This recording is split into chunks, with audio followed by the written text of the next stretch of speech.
we will understand what stands in its way, what keeps us fighting against life instead of flowing with it.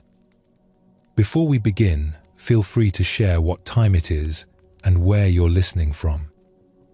Through gentle stories and quiet teachings, we will find our way to a quiet, beautiful peace deep in our soul.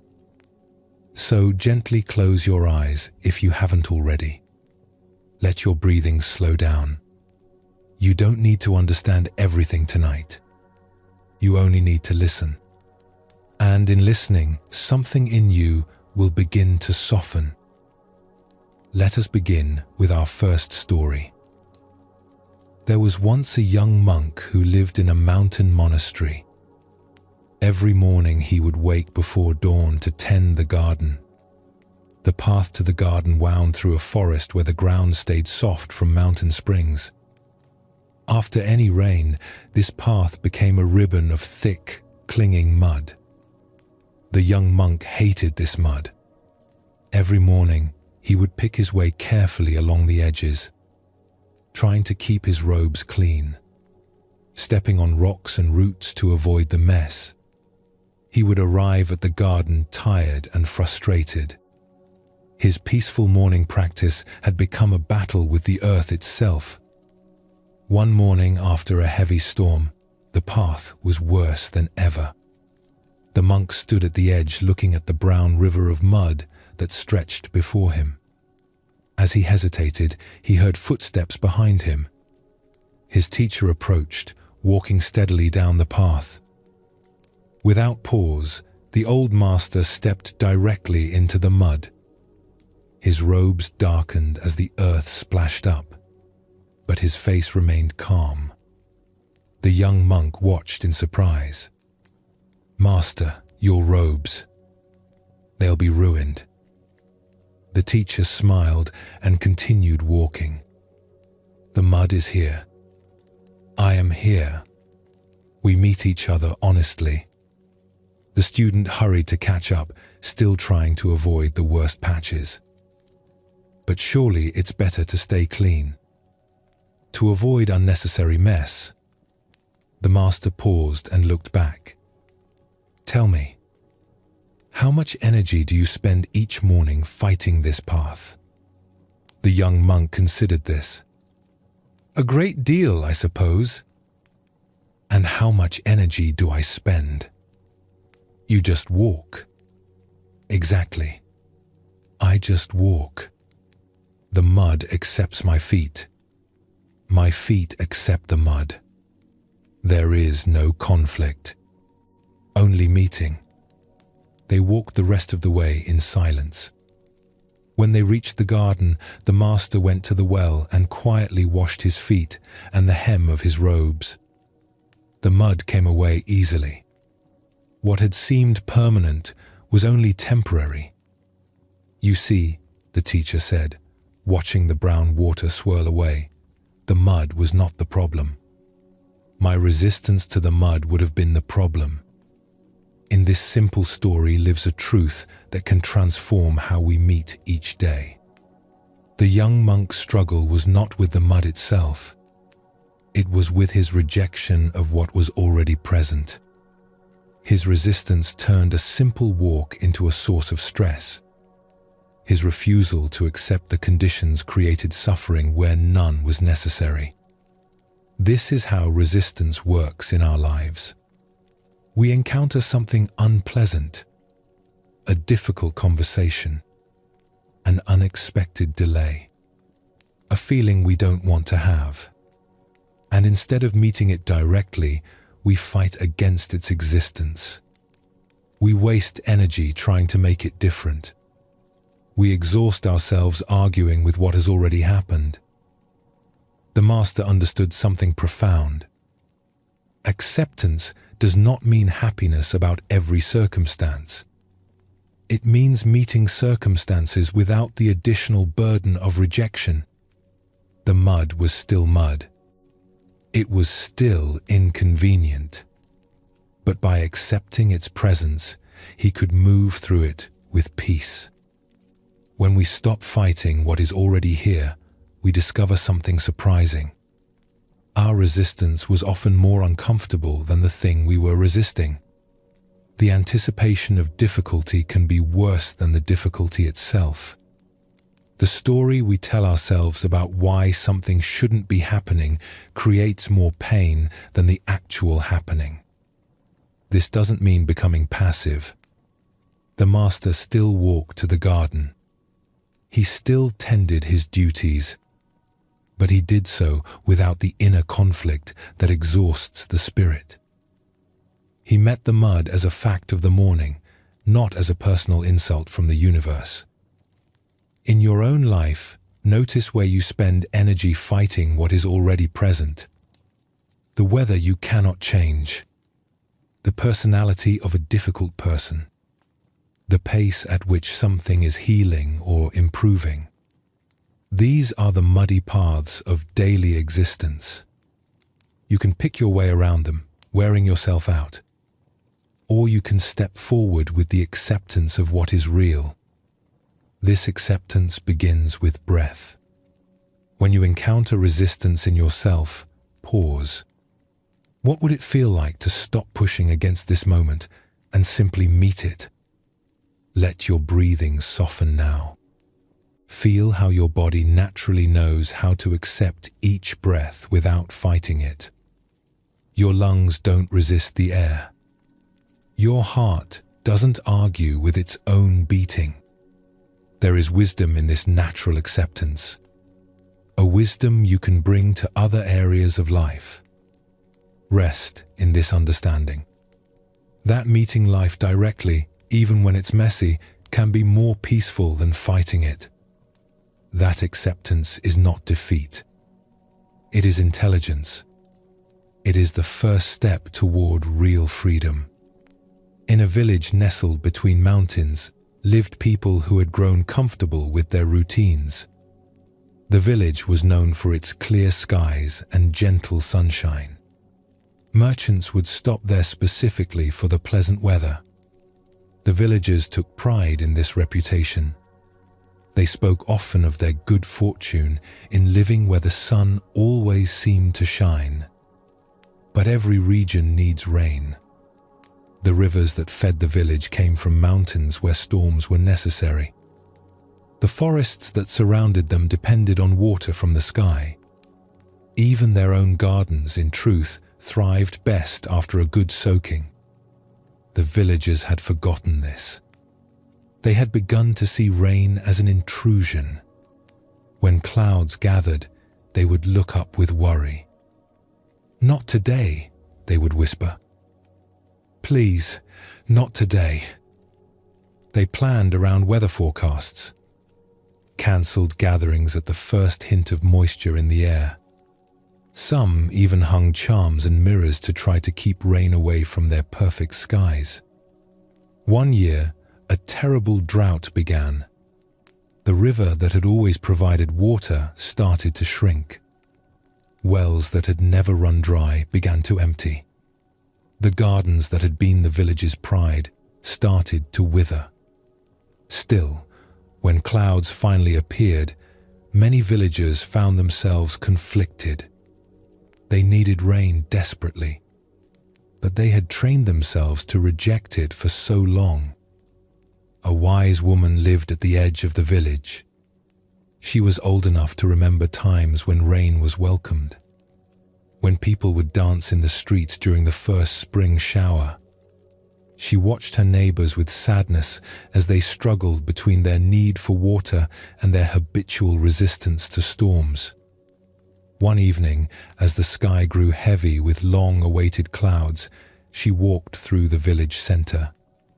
People were closing their windows, bringing in their hanging clothes, preparing to endure what they all desperately needed.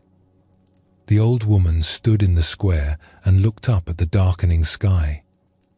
As the first drops began to fall, she did something no one had seen in years. She opened her arms wide. She tilted her face toward the sky. She let the rain fall on her skin without seeking shelter. Children peered out from doorways. Adults watched from windows. Here was someone welcoming what they had all been taught to avoid. As the gentle shower became a steady rain, the old woman began to smile. Then something amazing happened. One child broke away from her mother's side and ran into the square. She stood next to the old woman, laughing as raindrops touched her face. Then another child joined them. Soon a small group stood in the rain, remembering something they had somehow forgotten. The joy of water falling from the sky. The relief of finally receiving what was needed. The simple pleasure of not fighting against nature's gift. The adults watched from their shelters.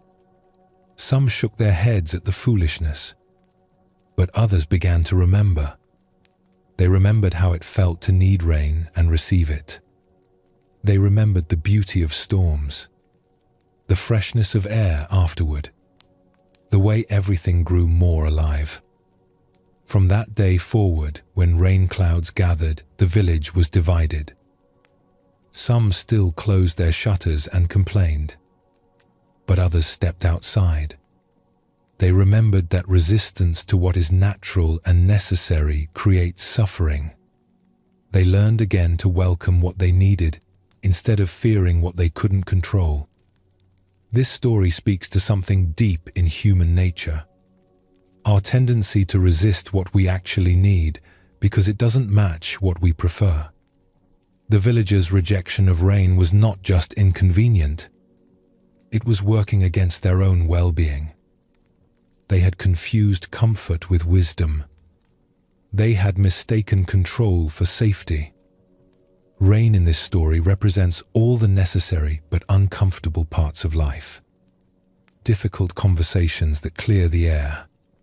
Periods of rest that feel unproductive. Times of sadness that help us process loss. Challenges that help us grow stronger. We need these experiences, but our habitual resistance makes them feel like punishment instead of nourishment.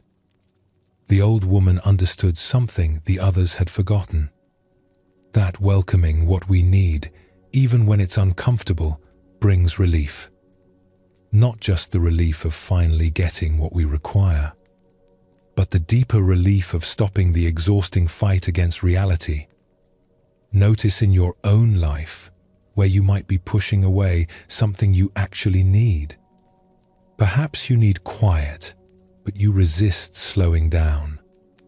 Perhaps you need to feel your grief, but you stay busy to avoid it. Perhaps you need to have a difficult conversation, but you keep postponing it. These forms of resistance keep you from receiving what would actually help. Acceptance doesn't mean seeking out difficulty. It means stopping the habit of rejecting what is already here. When rain is falling, standing in it can be a choice that brings peace. Not because rain is always pleasant, but because fighting the rain while it's falling adds nothing but misery. This is the gift that acceptance offers.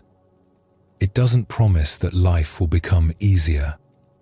It promises that your relationship with difficulty will become wiser. Instead of having one problem, the original difficulty plus your resistance to it, you have only what is actually happening. And what is actually happening is usually more manageable than our stories about why it shouldn't be happening. This is the foundation of all deeper acceptance. Learning to recognize when you are fighting what has already happened. Learning to choose a different response. Not because you have to like everything, but because peace is more valuable than the illusion of control. This insight opens a door to freedom. Because if resistance comes from our thoughts about circumstances rather than from circumstances themselves, then we have more choice than we realized. We cannot always change what happens, but we can begin to notice and soften our automatic rejection of what is already here. Sometimes this means stepping into the mud with the acceptance that feet can be washed. Sometimes it means opening your face to rain that is already falling. Sometimes it means simply letting this moment be what it is, instead of insisting it be something else. The masters in these stories were not superhuman. They had simply learned to work with life instead of against it. They had discovered that acceptance is not a spiritual ideal, but a practical wisdom. A way of moving through existence that conserves energy for what matters most. Allow yourself to rest now in the simplicity of this teaching. That the path to peace often begins with the simple recognition of where you are creating unnecessary conflict. Where you are adding resistance to what is already challenging enough on its own. Let the breath move through you without effort. Let your body settle without forcing relaxation. Let your thoughts come and go without needing to manage them. This is the practice on the smallest level. Accepting what is already happening in this very moment. Tonight, we go deeper into one of life's most challenging and liberating truths. Everything changes. Nothing stays the same. And in this truth lies both sorrow and profound freedom. High in the mountains of Tibet, there lived a community of monks who practiced an ancient art. For centuries, they had created mandalas, intricate, sacred paintings made from colored sand. These mandalas were not small.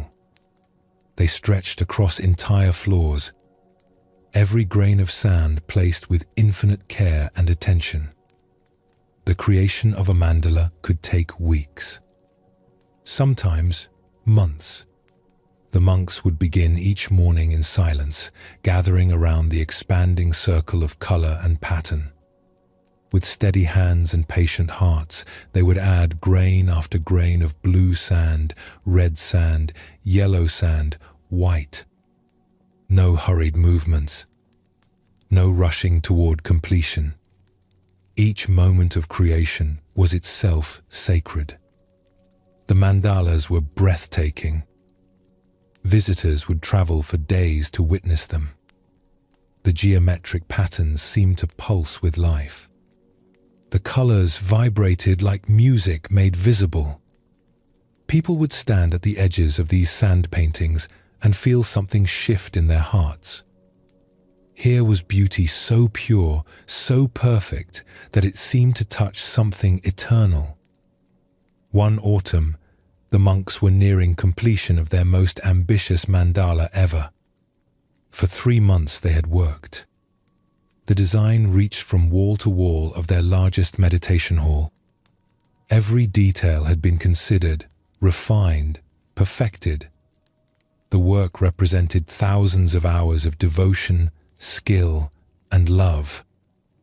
A young monk named Tenzin had joined the community recently. He had worked on small sections of other mandalas before, but this was his first time participating in something so magnificent. As the final grains of sand were placed, as the last symbols took their perfect form, he felt overwhelming pride and attachment to what they had created together. That evening, as the community gathered for their closing ceremony, Tenzin noticed storm clouds building outside the windows. The wind was picking up. He felt a knot of worry in his stomach. All summer, the weather had been calm. But now, just as their masterpiece reached completion, nature seemed to be stirring. The elder who led the ceremony began the traditional closing prayers. He spoke of the mandala's beauty, of the devotion that had created it, of the temporary nature of all things. Tenzin tried to focus on the words, but his attention kept drifting to the windows. The wind was growing stronger. As the ceremony concluded, the elder did something that shocked the young monk. He took a ceremonial brush and, with one gentle sweep, began to disturb the mandala, to mix the colors, to return the carefully placed grains to formlessness. The other monks joined him. They moved with reverence, but they moved without hesitation. Tenzin watched in dismay as months of work dissolved before his eyes. "Master," he whispered urgently, "the storm. If we destroyed it ourselves, why were we worried about the weather destroying it?" The elder paused in his gentle dismantling and smiled. "Tell me, young friend, which brought you more suffering? The wind threatening our creation, or your attachment to keeping it unchanged?" Tenzin considered this. His anxiety about the storm had been painful, but watching the intentional dissolution was somehow peaceful, even beautiful in its own way. "Now you begin to understand," the elder continued. "The mandala was never meant to last forever. Its perfection was never in its permanence. Its beauty was in the love we brought to each moment of creating it. That love remains untouched, even as the sand returns to sand." As they finished their gentle destruction, collecting the mixed sand to return to the mountain stream below, wind began to rattle the windows more forcefully. But Tenzin found that he was no longer afraid. There was nothing left to lose, nothing left to protect. Only the memory of creation. Only the love that had guided their hands. Only the teaching that was now alive in his heart. "You see," the master said as they watched the colored sand dissolve into the flowing water, "we practiced impermanence not to become careless about beauty. We practiced it to love beauty without fear, to create without clinging, to give our full attention to what we do while holding the results lightly."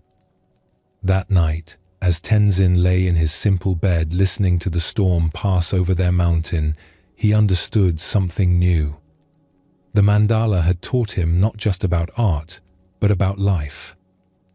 About how to love completely without demanding that anything last forever. About how to work with devotion while holding outcomes gently. About how true security comes not from making things permanent, but from accepting their temporary nature. This ancient practice holds wisdom that can transform how we hold everything we love.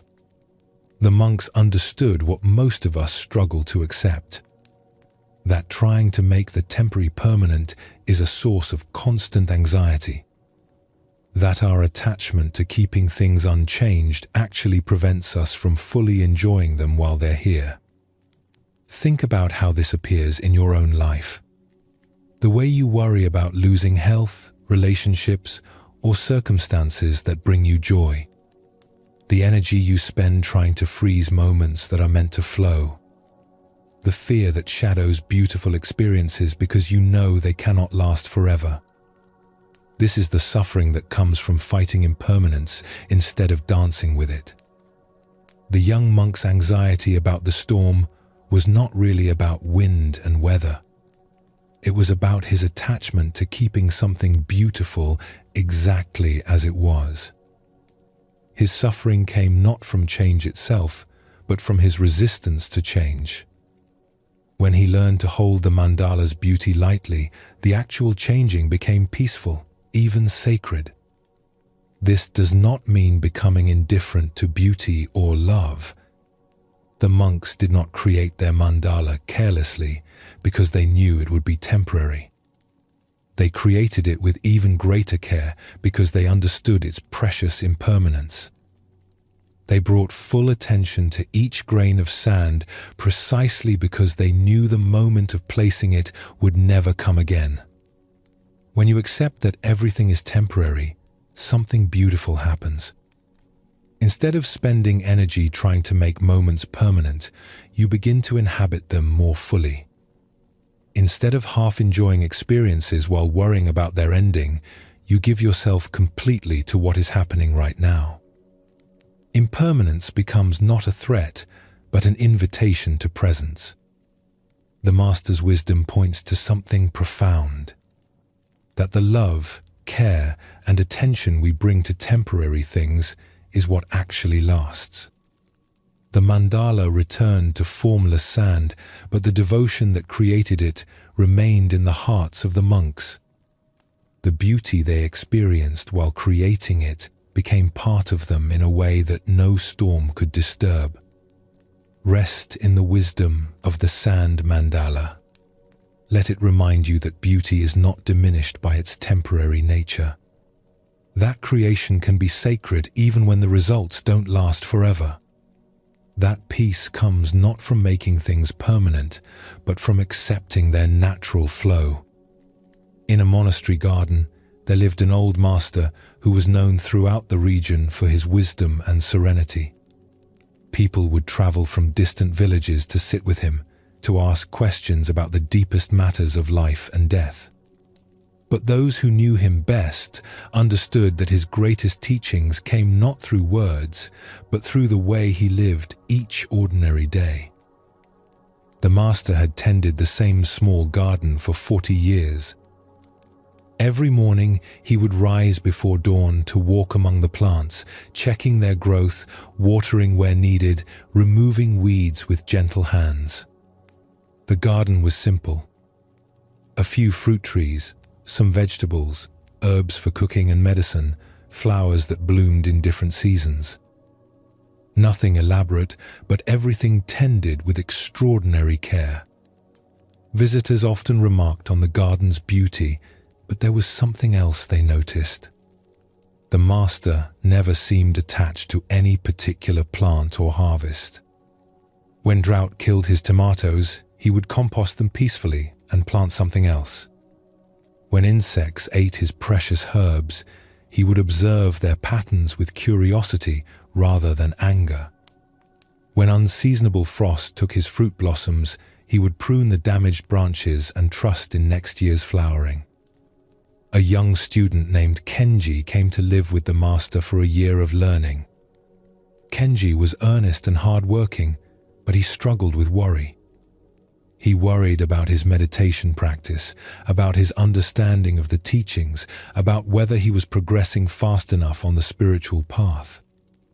Most of all, he worried about time, about aging, about death, about all the things he wanted to accomplish before his life ended. One spring morning, as Kenji helped with the daily garden work, he noticed that the master was giving particular attention to one small cherry tree. It was the master's favorite, planted decades ago in memory of his own teacher. Every year, it produced the most delicate pink blossoms, and every autumn, its leaves turned brilliant red before falling. As they worked together, Kenji asked, "Master, aren't you sad that this beautiful tree will eventually die? Don't you wish it could bloom forever?" The master continued his gentle work, mulching around the tree's roots. "Tell me, Kenji, when you look at this tree, what do you see?" "I see something precious that won't last. Something beautiful that time will take away." The master nodded thoughtfully. "And what else do you see?" Kenji looked more carefully. The tree was just beginning to show its spring buds. In a few weeks, it would be covered in flowers. "I see the blossoms that are coming." "Yes. And what else?" Kenji studied the tree more deeply. He noticed the strong trunk, the network of roots he couldn't see but knew were there, the way the branches reached in all directions. "I see all the springs it has already given us. All the beauty it has already shared." "Good. And what else do you see?" This was harder. Kenji sat quietly, looking not just with his eyes but with his heart. Slowly, understanding began to dawn. "I see that it's fully alive right now, not trying to be anything other than what it is in this moment." The master smiled and continued his work. The tree does not worry about autumn while it prepares for spring. It does not hold back its blossoms from fear of winter. It gives everything to each season as that season arrives. It lives completely in the rhythm of appearing and disappearing without resistance. They worked in comfortable silence for a while. Then the master spoke again, so softly that Kenji had to lean close to hear. I have loved this tree for many years. I have seen it through drought and storm, through seasons of abundance and seasons of struggle. I know that someday, perhaps soon, perhaps many years from now, it will complete its life cycle. And when that day comes, I will compost its body with the same love I have given to its growth. Kenji felt something shift in his chest. But how can you speak of that without sadness? 0. 5. Who says I speak of it without sadness? Sadness is natural when we love something temporary. But I don't let my sadness about the tree's eventual ending prevent me from loving it fully right now. I don't let my knowledge of autumn diminish my joy in spring. The master stood and brushed soil from his hands. The tree teaches me how to live, Kenji. How to give everything to this moment without holding back from fear of loss. How to love completely without demanding permanence. How to find freedom through accepting rather than fighting the natural cycle of all things. As the weeks passed and the cherry tree burst into full bloom, Kenji began to understand the master's teaching more deeply. He watched how the old man would sit beneath the flowering branches each morning, not trying to make the blossoms last longer, not photographing them or grasping at their beauty, just receiving their gift fully while it was being offered. When the blossoms eventually fell, creating a pink carpet beneath the tree, the master gathered them gently and added them to his compost pile.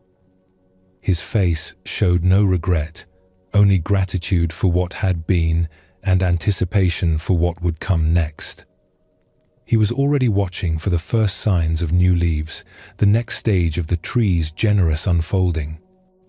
That autumn, as Kenji prepared to leave the monastery and return to his life in the world, he asked the master one final question.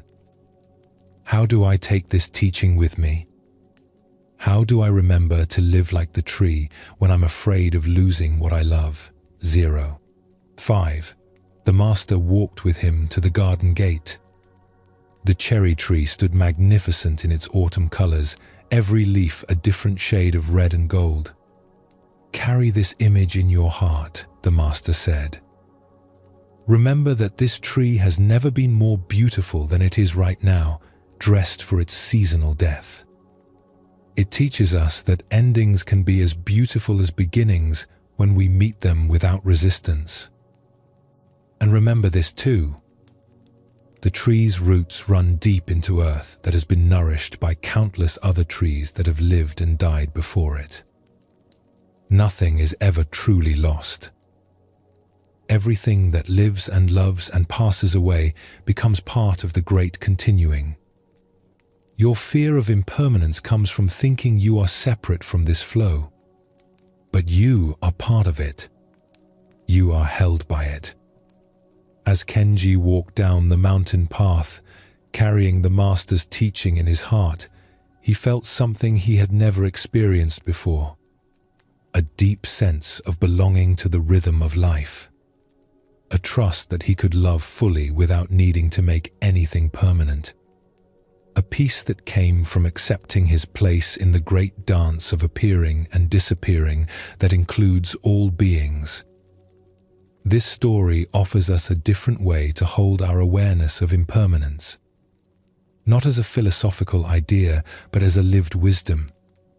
The master didn't achieve peace by pretending that nothing ever ends. He found peace by learning to love within the reality of constant change. Notice how the master's acceptance of impermanence made him more present, not less. Because he knew the cherry blossoms would fall, he paid attention to them while they bloomed.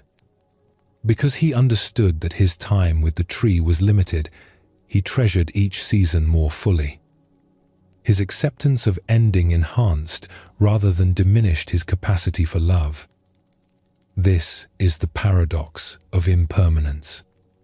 When we stop trying to make temporary things permanent, we become more available to enjoy them while they're here. When we accept that everything we love will change, we can love more freely without the constant anxiety of trying to control outcomes we cannot control. This does not eliminate sadness when things end. The Master acknowledged that sadness is natural when we love something temporary. But his approach prevented the additional suffering that comes from demanding that temporary things be permanent. It allowed him to experience loss without being defeated by it, to grieve without being overwhelmed by grief. From this understanding comes a different kind of courage. The courage to love deeply even though loss is inevitable. The courage to invest fully in relationships and projects that won't last forever. The courage to bloom completely in whatever season you find yourself, without holding back from fear of autumn. The deep teaching of impermanence is not that life is meaningless because everything ends. It is that life becomes infinitely precious precisely because it cannot be repeated. Each moment arrives once. Each breath is unrepeatable. Each person you love is a unique expression of consciousness that will never appear again in exactly this form. When the monks dissolved their sand mandala, they were not saying that beauty doesn't matter. They were celebrating that beauty can be so pure it doesn't need to last forever to be perfect. When the Master loved his cherry tree while accepting its eventual death, he was not being cold or detached. He was loving it exactly as it was, a temporary flowering in the great garden of existence. As your breath grows slower and your body settles into rest, let go of the need to make anything permanent.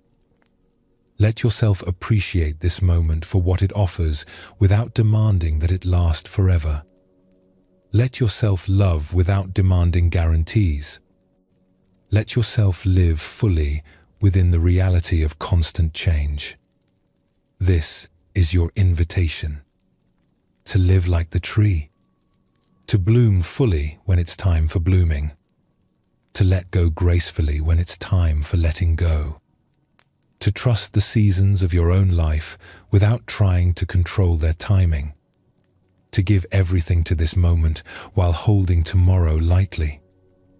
In accepting impermanence, you don't lose anything real. You only lose the exhausting illusion that you were supposed to make temporary things permanent. What you gain is immeasurable.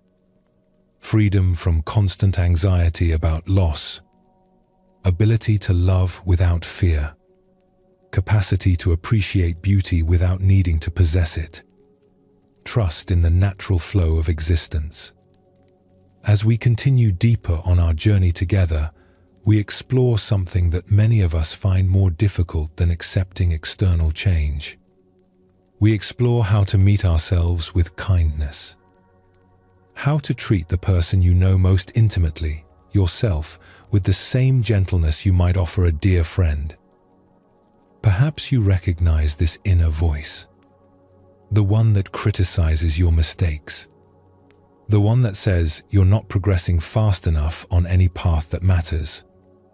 This inner judge affects everyone. But Buddhist wisdom offers a different way to relate to your own humanity. In a monastery high in the mountains, there lived a young monk named Dogen who had come seeking peace and enlightenment. He had read many texts about meditation and mindfulness. He understood the teachings intellectually and felt ready to develop the same serene presence he saw in his teachers. Dogen threw himself into practice with tremendous effort. He woke before dawn to sit in meditation. He maintained silence throughout much of the day. He ate simply, dressed plainly, and tried to cultivate the equanimity he believed a good practitioner should possess. But his mind had other plans. During meditation, Instead of the peaceful emptiness he expected, Dogen's thoughts ran wild. He would plan conversations he might have, replay embarrassing moments from his past, or worry about whether he was meditating correctly. Sometimes he would notice his mind wandering and jolt back to his breath, only to find moments later that he was lost in thought again. The more this happened, the more frustrated Dogen became. He had been practicing for months and still felt like a beginner.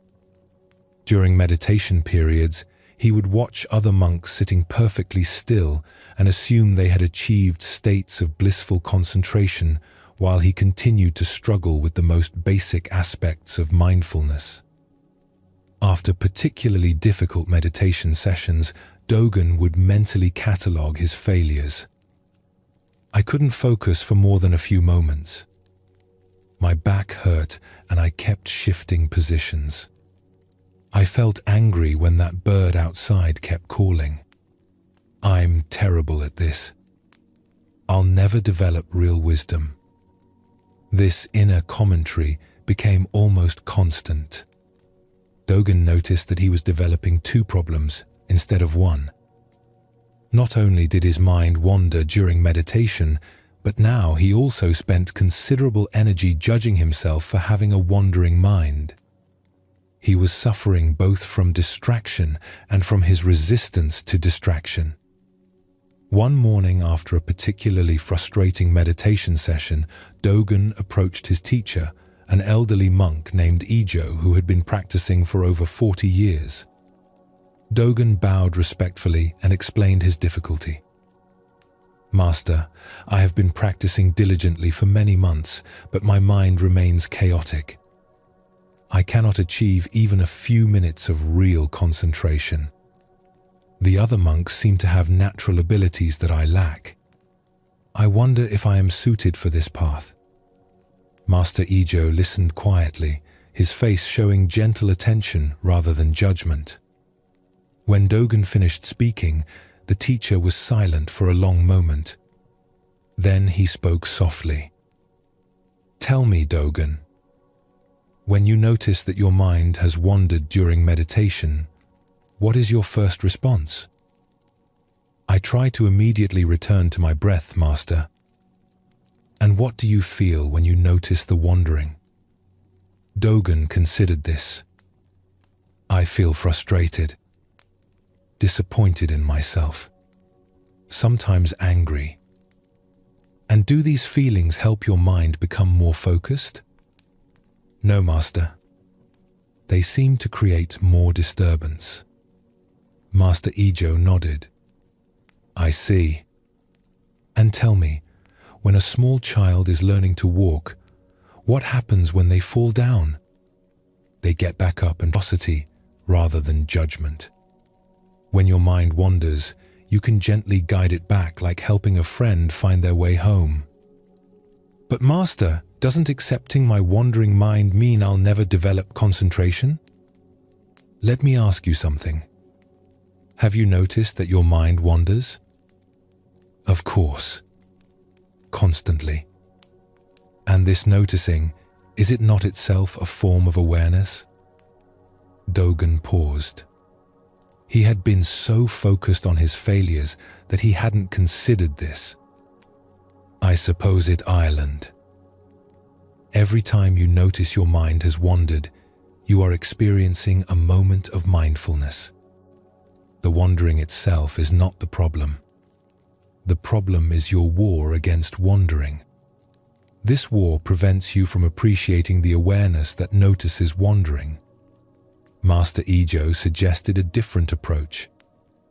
For the next week, I want you to practice meditation with one simple intention.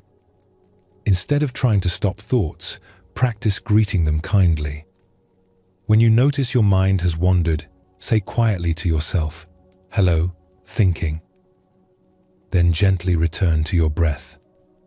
Treat your wandering mind the way you would treat a beloved but distractible child. What if I am still distracted constantly? Then you will have many opportunities to practice kindness. Over the following days, Dogen experimented with this new approach.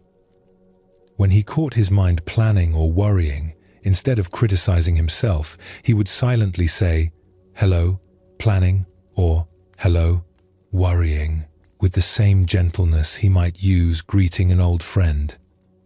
Then, he would guide his attention back to his breath. Something remarkable began to happen.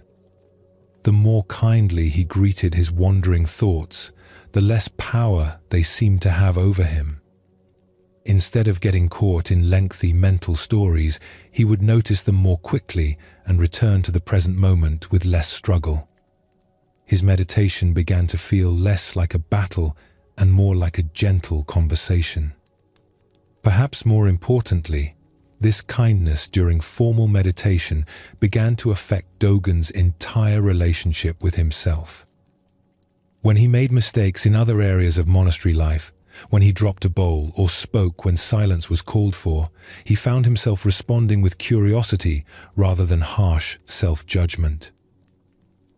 Clumsiness is here, or impulsiveness is here, he might observe, and then simply take appropriate action to address the situation. After several weeks of this practice, Dogen reported to Master Ijo that his meditation had transformed. Not because his mind had stopped wandering, but because his relationship with wandering had completely changed. "Master, I understand now. The mind wanders because that is the nature of an untrained mind. Fighting this nature created suffering. Accepting it with kindness creates space for natural development." Master Ijo smiled. "And what else have you discovered?" "That the awareness which notices wandering is actually quite stable. It has been there all along, watching everything with perfect attention. I was just too busy fighting to recognize it." Yes, self-compassion does not make you weak or undisciplined. It reveals the strength that was always present beneath the struggle. It shows you that you are already capable of the very awareness you thought you had to achieve through force. This story illuminates something essential about spiritual practice and human growth. The part of Dogen that noticed his wandering mind was already awake, already mindful. But his harsh self-judgment created so much inner noise that he couldn't recognize this natural awareness. This pattern appears everywhere in human experience. We want to change something about ourselves, so we declare war on our current state. But this internal conflict actually reinforces the very patterns we want to transform. When we fight our anxiety, we become anxious about being anxious. When we judge our anger, we become angry about our anger. When we criticize our lack of progress, we become frustrated about our frustration. Self-compassion offers a different approach. Instead of trying to force ourselves into some idealized state, we practice meeting our actual experience with kindness. This doesn't mean being passive about growth or change. It means creating the kind of inner environment where natural development can occur. Think about how you learn any skill. If you're learning to play an instrument, harsh criticism from a teacher typically creates tension that interferes with progress. But encouragement, combined with gentle correction, supports learning. Your relationship with yourself can follow the same principle. Kindness toward your mistakes creates space for improvement. Harsh judgment creates tension that often prevents the very growth you're seeking. Self-compassion also helps us recognize that struggle is universal. Every person learning to meditate experiences wandering thoughts. Every person trying to grow spiritually faces inner resistance. Every human being makes mistakes and moves through life imperfectly. When we treat our own difficulties as evidence of personal failure, we forget this basic truth about the human condition. The Buddhist understanding of self-compassion is grounded in wisdom rather than sentiment. It recognizes that harsh self-judgment actually comes from ignorance about the nature of growth and change. Real progress happens gradually, with setbacks and breakthroughs appearing in unpredictable cycles. Expecting yourself to develop in a linear way towards some perfect state is like expecting a tree to grow in a straight line toward the Sunday. Master Ejo's teaching about greeting thoughts kindly points to something profound. The awareness that can say, "Hello, thinking," to a wandering mind is itself undisturbed by the thinking. It is spacious enough to include all mental activity without being overwhelmed by any of it. Self-compassion helps us recognize and rest in this natural spaciousness. The monks in our story understood that spiritual practice is not about becoming perfect. It is about becoming intimate with your actual experience and responding to it with increasing wisdom and kindness. This intimacy includes awareness of your limitations, your patterns, your areas of ongoing growth, held within an overall atmosphere of acceptance rather than war. As Dogen discovered, this approach doesn't make you complacent. It reveals energy that was previously locked in self-conflict and makes it available for actual development. When you're not spending mental energy fighting your humanness, that energy becomes available for presence, learning, and genuine transformation. Notice how your body feels when you consider treating yourself with the same kindness you would offer a good friend who was struggling. Notice what happens to your breathing, to the tension in your chest or shoulders when you imagine meeting your own imperfections with gentleness rather than criticism. In a temple known for its beautiful gardens, there lived a teacher named Myoan who was respected throughout the region for her wisdom and compassion. Students would travel great distances to learn from her, drawn by stories of her patient guidance and profound understanding of the Dharma. But those closest to Myoan knew something that might have surprised her many admirers. Despite decades of practice and teaching, she still struggled with periods of deep self-doubt. Sometimes she would question whether she truly understood the teachings she shared. Sometimes she wondered if her guidance was helping or hindering her students. Sometimes she felt like an imposter, afraid that others would discover she was just another human being fumbling toward understanding. For many years, Myoan had hidden these doubts carefully. She believed that a mature teacher should have moved beyond such uncertainties. She thought that admitting confusion would undermine her ability to help others. So she kept her doubts private, sharing them with no one, not even her closest Dharma friends. One autumn, a young student named Sato arrived at the temple.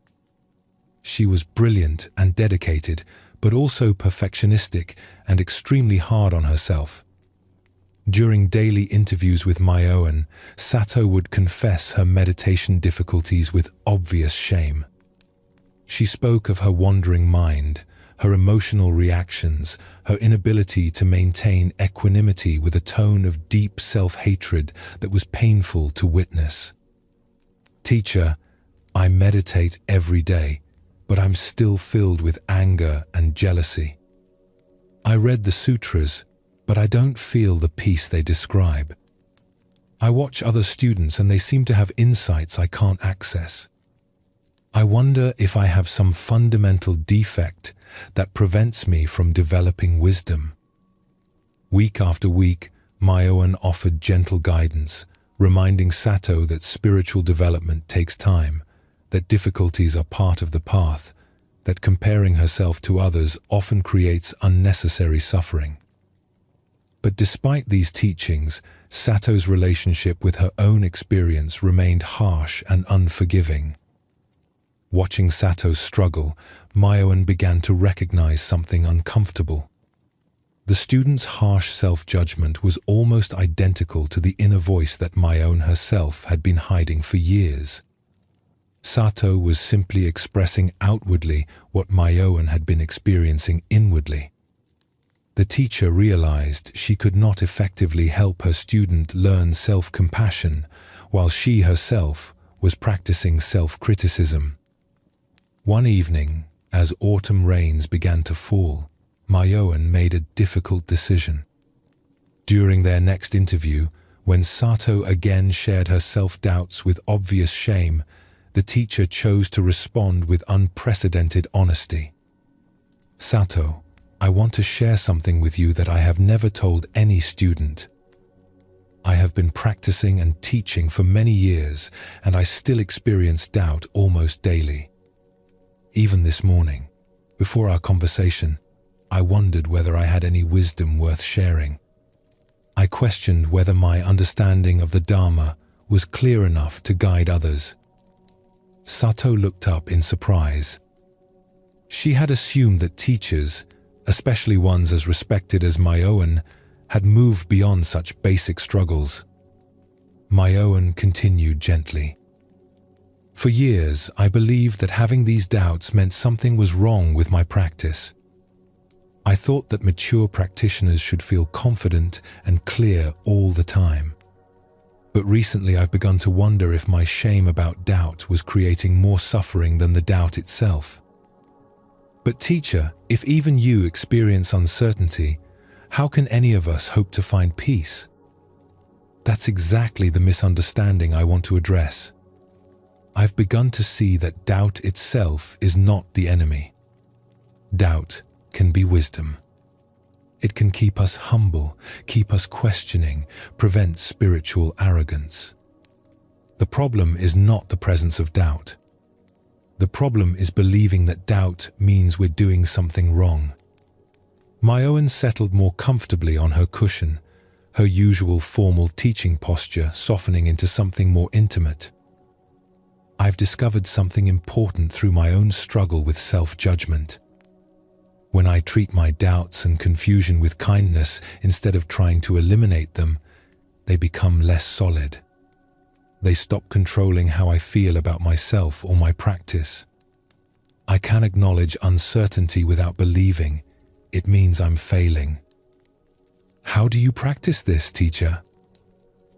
"I've learned to speak to my doubtful thoughts the way I would speak to a worried friend. When the voice arises that says I don't understand the Dharma deeply enough, I might respond inwardly, 'Yes, doubt is here.' That's okay. Everyone learning experiences uncertainty. This doesn't make the doubt disappear, but it changes my relationship to it completely." Sato was quiet for several minutes, absorbing this unexpected teaching. Finally, she asked, "Does treating yourself kindly make you less motivated to grow?" Myoan smiled. "Actually, the opposite has happened. When I stopped wasting energy fighting my humanness, more energy became available for actual learning.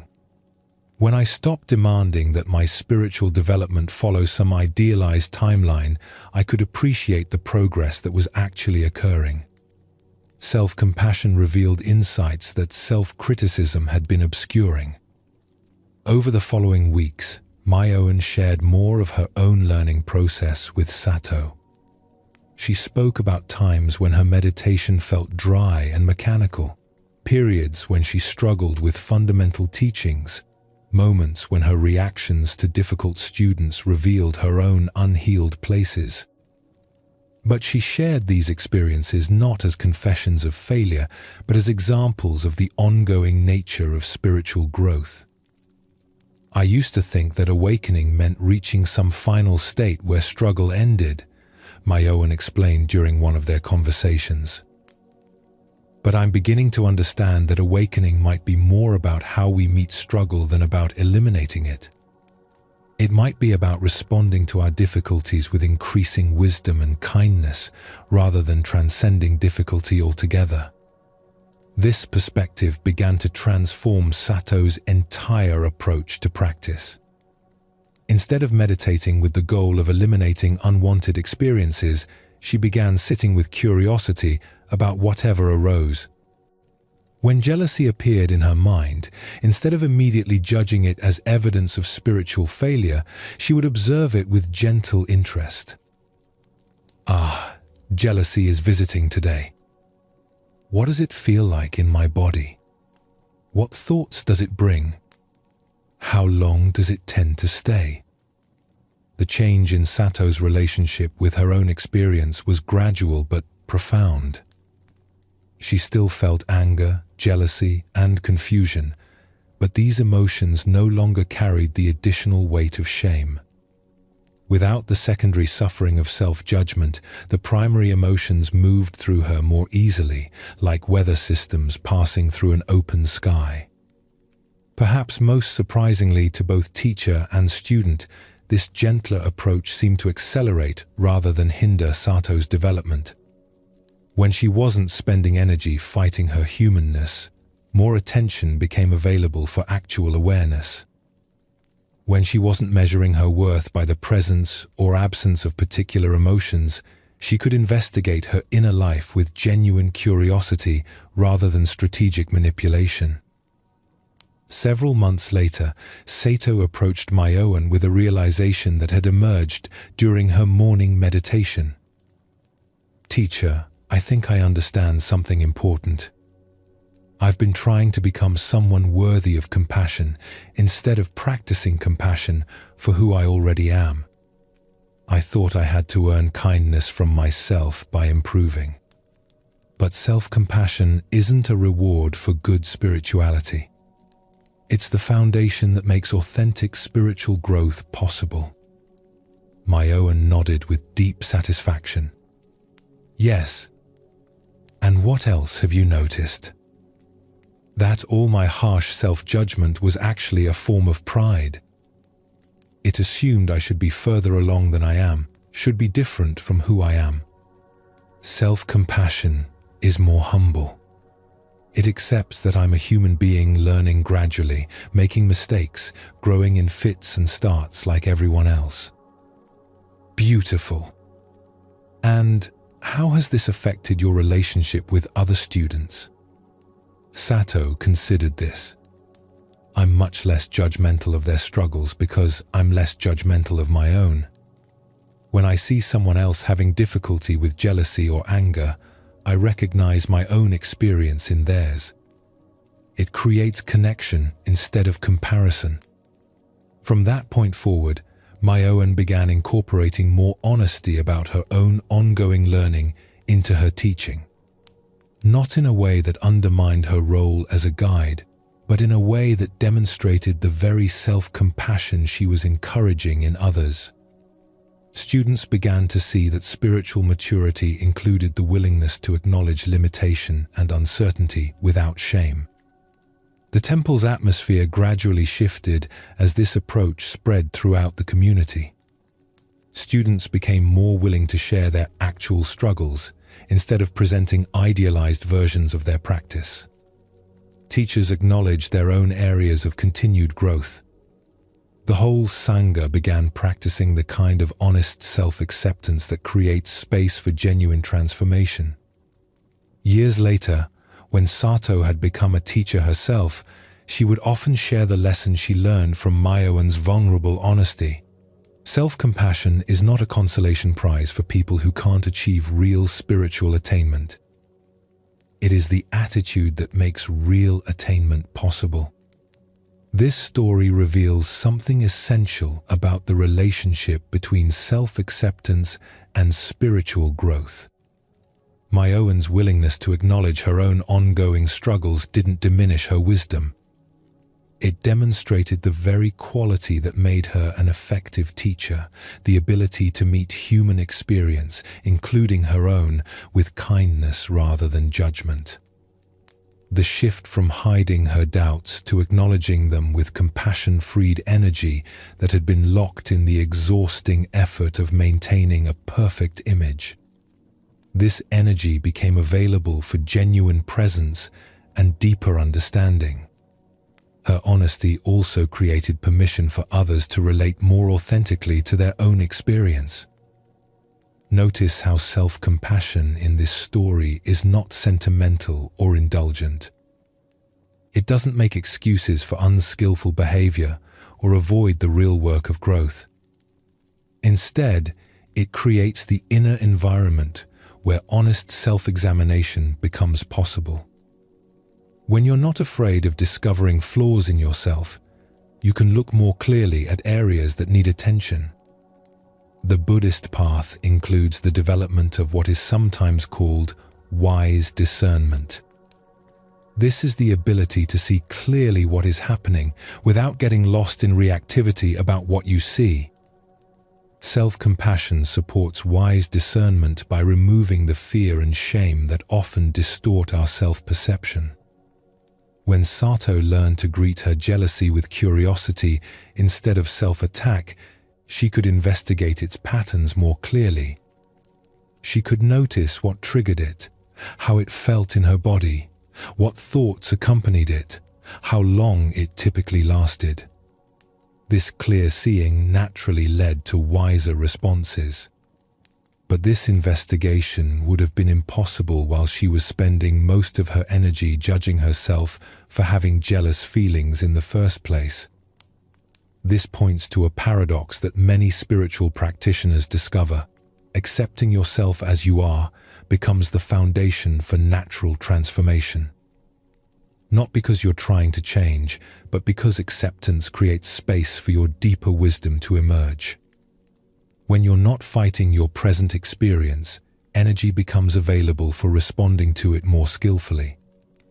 The story also illustrates how self-compassion affects relationships with others. When Mayon stopped hiding her own struggles, she became more capable of helping Sato with hers. When Sato developed a kinder relationship with her own difficulties, she naturally extended more understanding to fellow students facing similar challenges. This is not surprising when you consider how internal and external relationships often mirror each other. If you treat your own humanity harshly, you're likely to be impatient with human imperfection in others. If you can meet your own mistakes with kindness and learning, you're more likely to respond to others' mistakes with wisdom rather than judgment. True humility includes accepting your place in the ordinary timeline of human learning. This acceptance doesn't make you complacent. It makes you realistic about what growth actually looks like, which paradoxically supports more effective effort toward that growth. Every moment offers a new opportunity to practice meeting your experience with kindness rather than judgment. Not because you have to, but because you can. Because self-compassion is always available as an alternative to self-attack. Because treating yourself as a friend rather than an enemy actually supports the very development you're seeking. Rest now in this understanding. That growth happens naturally when it's not obstructed by harsh judgment. That awareness develops organically when it's supported by kindness. That the very acceptance of your current experience creates space for new possibilities to emerge, not through force, but through the simple removal of internal resistance to what is already true about this moment.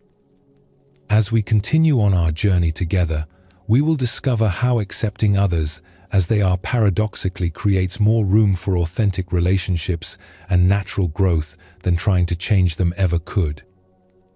In a mountain village, there was a small temple where a patient master named Hakuin had been teaching for over 20 years. Students came from neighboring towns to learn meditation and Dharma, drawn by his reputation for wisdom and clarity. Most students stayed for several months, learned what they needed, and returned to their daily lives with grateful hearts. But one student was different.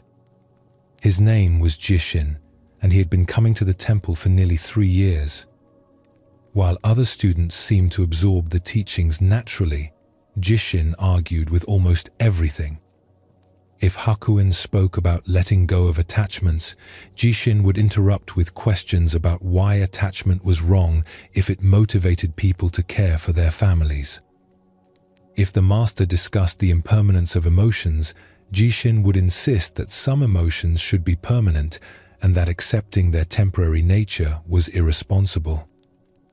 During group meditation sessions, Jishin would fidget loudly, sigh with obvious frustration, and sometimes stand up and leave before the period ended. When other students shared insights during Dharma discussions, Jishin would often respond by explaining why their understanding was incomplete or misguided. His presence created noticeable tension in what had previously been a harmonious learning environment. Many of the other students approached Hakuin privately to express their frustration with Jishin's disruptive behavior.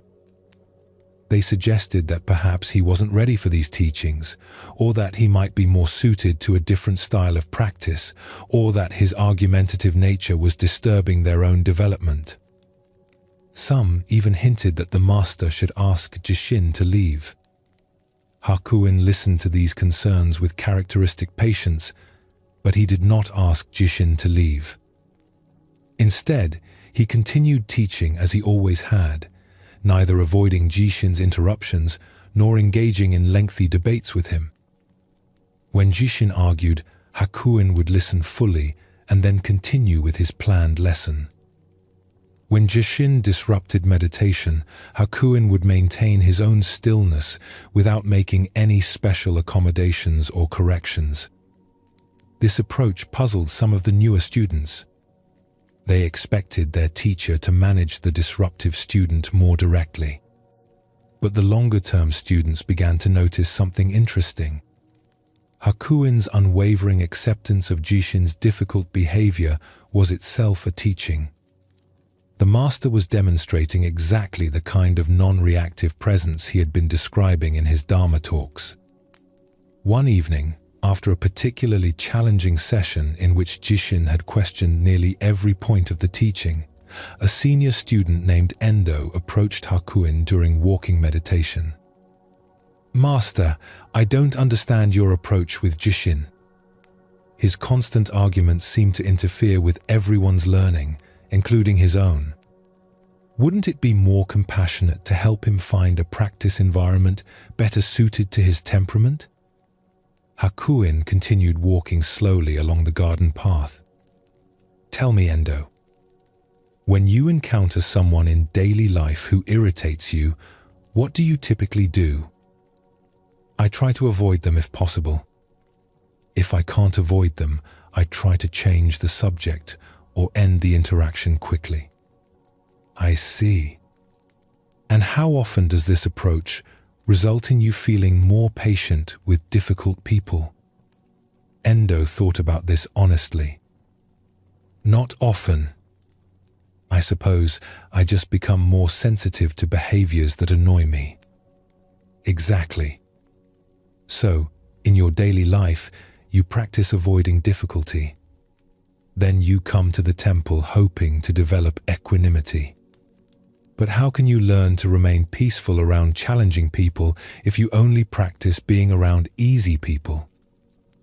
They walked several more steps in silence while this perspective settled. "But Master, surely there's a difference between accepting someone's difficult personality and allowing them to disrupt the learning environment for others." Hakuin paused beside a small pond where evening light reflected off the still water. "Let me ask you something else. When Jishin argues during a teaching, what happens to your own mind?" "I feel frustrated. Sometimes angry. I start thinking about how he's wasting everyone's time. And when he fidgets during meditation, my attention gets pulled away from my own practice. I start focusing on his sounds instead of my breath. So Jishin's behavior reveals places where your own equanimity is still developing?" Endo considered this reluctantly. "Yes, I suppose it does." "Then perhaps he is offering you something valuable." Perhaps he is showing you exactly where your practice needs to deepen. If you only meditate around people who sit perfectly still, how will you learn to maintain awareness in the midst of distraction? This conversation continued over several evenings as Endo began to understand the master's perspective more deeply. Hakuin explained that Jishin's argumentative nature wasn't something to be eliminated, but understood. Some people learn by testing ideas against their existing beliefs. Some people process new information by expressing doubt and resistance before they can integrate it fully. Jishin is not trying to create problems, Hakuin explained. He is trying to understand. His questions, even when they seem combative, come from genuine confusion about how these teachings apply to real life. If I dismiss his concerns or ask him to leave, he learns nothing. If I try to force him to accept ideas before he's worked through his doubts, his understanding will be superficial. But what about the effect on other students? That depends entirely on how the other students choose to respond to him. If they use his presence as motivation to develop genuine patience and compassion, he becomes their teacher. If they spend their time judging him and wishing he were different, they create their own suffering while learning nothing. Several months later, something unexpected began to happen. Jishin's arguments became less frequent and more thoughtful. Instead of immediately rejecting new ideas, he would listen to the teaching, ask clarifying questions, and express his doubts more respectfully. His meditation posture stabilized, and while he still occasionally left sessions early, he did so quietly without disturbing others. More importantly, the other students noticed changes in themselves. Those who had initially been most frustrated with Jishin found that their patience in daily life had increased significantly. They were less reactive to difficult people at work, more understanding with family members who had annoying habits, more capable of maintaining inner calm in challenging social situations. During one of their evening conversations, Endo shared this insight with Hakuin. "Master, I think I understand now. Jishin wasn't the problem requiring a solution. Our reactions to Jishin were the learning opportunity. And what have you discovered through this learning?" That trying to change other people is exhausting and usually ineffective. But using other people's difficult behaviors as practice opportunities for developing patience actually works. It strengthens qualities I want to cultivate. Hakuin smiled. "Yes. And what else?" That Jishin himself changed naturally once he felt accepted rather than judged. When we stopped resisting his argumentative nature, he stopped needing to defend it so aggressively. Excellent. You have discovered that acceptance often creates space for natural transformation where force creates resistance. Years later, when Endo had become a teacher himself, he would often tell his students about the gift that Jishin had unknowingly provided. "Difficult people are not obstacles to your spiritual development," he would say. "They are opportunities to practice with challenging emotions while those emotions are actually arising. They teach you whether your equanimity is real or just conceptual." This story reveals a profound truth about how acceptance affects relationships. The master's approach with Jishin demonstrates that trying to change others often backfires, while accepting them creates conditions where natural growth can occur. This doesn't mean tolerating harmful behavior, but it means recognizing that your peace cannot depend on others behaving exactly as you prefer. Notice how the student's frustration with Jishin was actually revealing their own areas of continued reactivity. When someone triggers strong emotions in you, that reaction points to places where your equanimity could deepen. Instead of seeing these people as problems to be solved, You can view them as teachers showing you where practice is needed. The master understood something that conflicts with common intuition. Resistance often strengthens whatever you're resisting. When we push against someone's annoying qualities, they often become more entrenched. But acceptance creates space where people can relax defensive patterns and express their better nature more easily.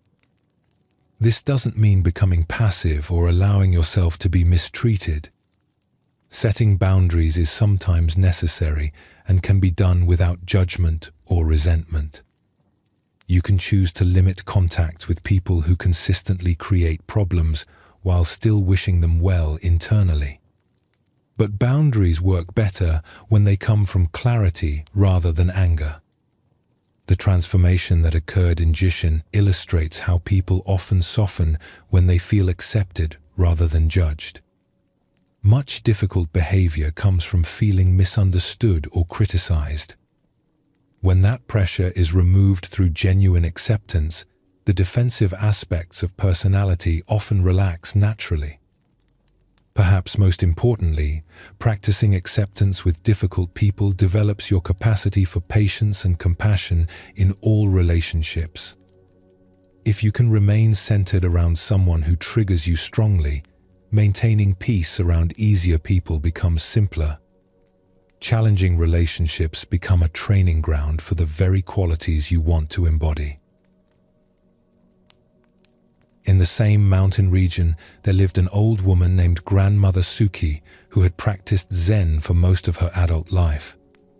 She was known throughout the area for her kindness and practical wisdom. People would visit her small cottage, seeking advice about family problems, work difficulties, and spiritual questions. Grandmother Suki had one neighbor who tested her patience daily. Mr. Tanaka lived in the house next door and had strong opinions about everything. He complained loudly about other neighbors, criticized the local government, argued with shopkeepers, and regularly shared his negative views about changes happening in their village. Every morning, Mr. Tanaka would stand in his garden and make pronouncements about various problems he observed. The young people today have no respect, he would announce to anyone within hearing. The prices at the market are ridiculous. The weather is all wrong for this time of year. Nothing is as good as it used to be. Most neighbors had learned to avoid Mr. Tanaka or to respond to his complaints with polite but brief acknowledgements before hurrying away. But Grandmother Suki lived right next door and couldn't easily avoid these daily monologues. For years, she had tried various approaches to dealing with his constant negativity.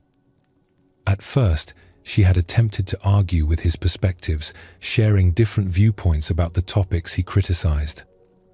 But this only seemed to energize his argumentative nature, leading to longer and more heated exchanges. Then she had tried simply agreeing with his complaints, hoping to end conversations quickly. But this encouraged him to share even more grievances, as he felt he had found someone who understood his concerns. For a while, Grandmother Suki had practiced what she thought was Zen detachment, responding to his comments with minimal acknowledgement and maintaining inner distance.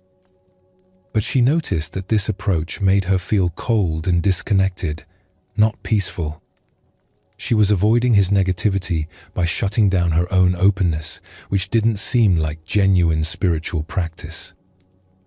One spring morning, as she worked in her garden while Mr. Tanaka delivered his usual commentary about various problems in the world, Grandmother Suki had a realization. She had been approaching their interactions with the goal of changing or managing his behavior. But what if she approached them with simple acceptance of who he was? Instead of trying to redirect his complaints or distance herself from them, what if she simply received his words as expressions of his particular way of experiencing life? What if she could listen to his negativity the same way she listened to birds singing, as natural sounds that required no response from her other than acknowledgement. That morning, when Mr. Tanaka began complaining about the noise from construction happening several streets away, Grandmother Suki tried a different approach. Instead of arguing, agreeing, or withdrawing, she simply listened with genuine attention. She noticed that beneath his complaining tone was often anxiety or concern. His criticisms of young people seemed to come from worry about changes he didn't understand. His complaints about prices reflected real financial stress. When he paused in his monologue, instead of offering solutions or counter-arguments, she simply said, "It sounds like you're concerned about many things, Mr. Tanaka." This simple acknowledgement seemed to surprise him. He looked at her more directly and responded, "Well, yes. Everything seems to be getting more difficult." "That must feel overwhelming sometimes," she offered gently. For the first time in any of their interactions, Mr. Tanaka's voice softened slightly. "It does." Grandmother Suki realized that Mr. Tanaka's constant complaining was his way of trying to process a world that felt increasingly confusing and frightening. His criticisms were expressions of vulnerability disguised as authority. Over the following weeks, she continued practicing simple acceptance of his communication style.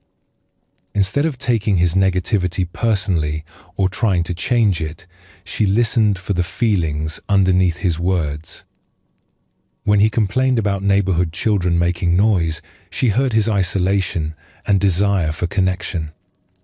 When he criticized changes in the village, she heard his grief for a familiar world that was disappearing. Something remarkable began to happen. As Grandmother Suki stopped resisting Mr. Tanaka's way of expressing himself, he began sharing more genuine emotions.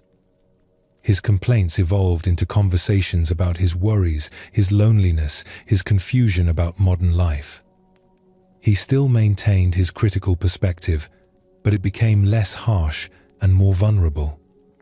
Perhaps even more surprising to Grandmother Suki was how this practice affected her own inner life. Instead of feeling drained by their interactions, she began to appreciate Mr. Tanaka's honesty about his struggles. His willingness to express dissatisfaction openly, while sometimes uncomfortable, was at least authentic. Many people she knew hid similar worries behind pleasant facades. She also noticed that accepting Mr. Tanaka's difficult personality had strengthened her capacity for patience in other relationships. When other people complained or expressed negativity, she found herself responding with curiosity rather than irritation. She had developed a skill at listening for emotional truth beneath challenging communication styles. One autumn evening, as they talked over their garden fence, Mr. Tanaka surprised her by asking about her meditation practice. "Suki, you always seem so calm when I go on about my problems. How do you stay peaceful when everything around us is changing so quickly?" She considered her response carefully. "I think I've learned that most people, including myself, are just trying to find their way through confusion and difficulty as best they can. Your concerns about change are real. My meditation just helps me listen to what you're actually saying instead of getting caught up in how you're saying it." Mr. Tanaka was quiet for a long moment. "I know I complain a lot. It probably gets annoying." "You express your worries honestly," she replied. "That takes courage. Many people pretend everything is fine when they're struggling. I never thought of it that way. Everyone has their own way of processing difficulty. Some people withdraw into silence. Some people stay busy constantly. You think out loud about problems. None of these approaches is wrong. They're just different strategies for dealing with uncertainty. This conversation marked a turning point in their relationship. Mr. Tanaka still expressed plenty of complaints and criticisms, but he also began sharing appreciation for positive aspects of his life. He still worried about changes in their village, but he occasionally mentioned things he was curious about rather than only focusing on what he disliked. Grandmother Suki had discovered something profound about acceptance in relationships. When you stop trying to change someone's fundamental personality patterns and instead listen for the deeper needs those patterns express, connection becomes possible even with people whose style very different from your own. She also learned that accepting someone doesn't mean agreeing with everything they say or enabling harmful behavior. It means recognizing their humanity beneath whatever difficult patterns they express. It means responding to the person rather than just reacting to their problematic behaviors. Years later, when people asked Grandmother Suki for advice about dealing with difficult family members or neighbors, she would often tell them about her experience with Mr. Tanaka. Most people are not trying to be difficult, she would explain. They are expressing their pain, fear, or confusion in the only ways they know how. If you can listen for what they actually need instead of focusing on how annoying their expression is, relationships can heal in surprising ways. This story demonstrates how acceptance transforms relationships from the inside out. Grandmother Suki's shift from trying to manage Mr. Tanaka's behavior to simply receiving his communications changed everything, even though his basic personality remained the same. The key insight here is that difficult people often become easier to be around when they feel heard rather than judged. Mr. Tanaka's complaints served a function for him. They were his way of processing overwhelming feelings about changes in his world. When Grandmother Suki recognized this and responded with understanding instead of resistance, he felt safe enough to express more vulnerable emotions. This doesn't mean that all difficult people will transform if you accept them. Some personality patterns are deeply entrenched and may not change significantly regardless of how you respond. But your experience of being around them can change dramatically when you stop fighting their nature and start working with it. Notice how Grandmother Suki's practice strengthened her capacity for patience in all relationships. This is one of the gifts of learning to accept difficult people. They teach you skills that benefit every interaction you have. Practicing patience with someone who challenges you develops genuine equanimity that carries into easier relationships as well. The story also illustrates the difference between acceptance and agreement. Grandmother Suki didn't start believing that all of Mr. Tanaka's criticisms were accurate. She simply stopped fighting his tendency to express dissatisfaction. She could acknowledge his feelings without taking responsibility for solving all the problems he identified. This distinction is important in many relationships. You can accept that someone has a pessimistic outlook without becoming pessimistic yourself. You can acknowledge that someone tends to be critical without defending yourself against every criticism. You can recognize that someone processes emotions differently than you do without trying to change their processing style. Acceptance in relationships often requires letting go of the fantasy that other people will meet all your needs or behave exactly as you prefer. Instead, you learn to appreciate the actual gifts that people offer while not expecting them to provide what they're not capable of giving. Mr. Tanaka couldn't offer the kind of light, positive conversation that some people provide. But he could offer honesty about human struggle, which in its own way was valuable. He reminded Grandmother Suki that life includes difficulty and that acknowledging this difficulty doesn't have to lead to despair. The practice of acceptance also includes recognizing that everyone is doing their best with their current level of understanding and emotional capacity. This doesn't excuse harmful behavior, but it provides a context for responding with wisdom rather than reactive judgment. Sometimes the most accepting response is honest communication about how someone's behavior affects you. But this communication works better when it comes from a place of seeking understanding rather than demanding change.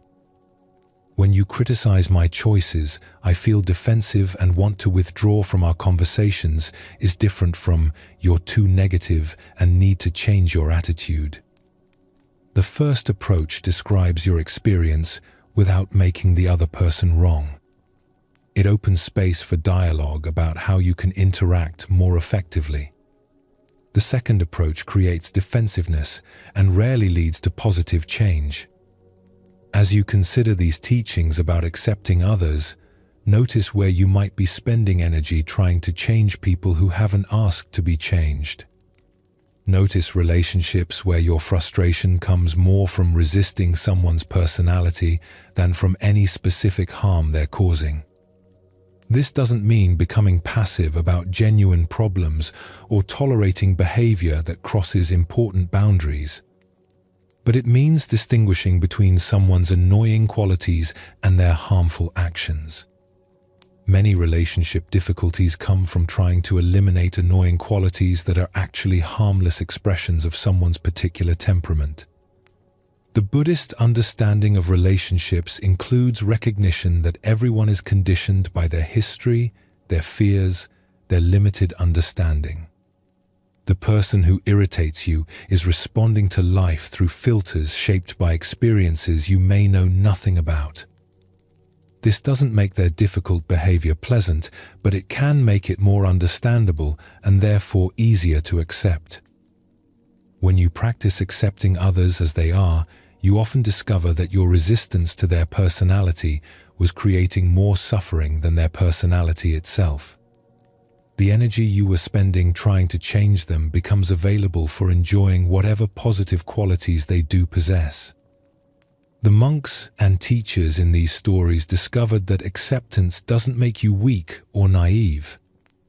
It makes you more discerning about where to put your energy. Instead of exhausting yourself trying to change people, you focus on responding wisely to whatever they offer. This recognition brings tremendous freedom.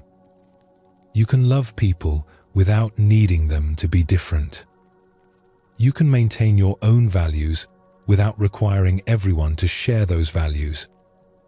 You can experience irritation with someone's behavior without believing that their behavior must change for you to be okay.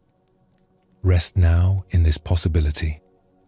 That relationships can be lighter when you stop carrying the weight of trying to improve other people. That love becomes more available when it's not mixed with the project of fixing someone. That acceptance creates space for authentic connection in ways that resistance never can. The mountains where these stories unfold stand peacefully regardless of the weather that passes over them. They don't resist wind or demand sunshine. They simply remain stable through all conditions.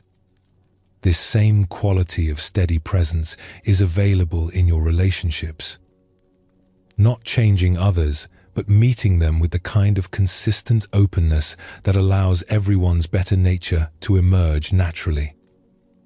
Sleep deeply in this understanding. That accepting others is not giving up on improvement or growth. It is recognizing what you can and cannot control. It is choosing to focus your energy where it can actually make a difference.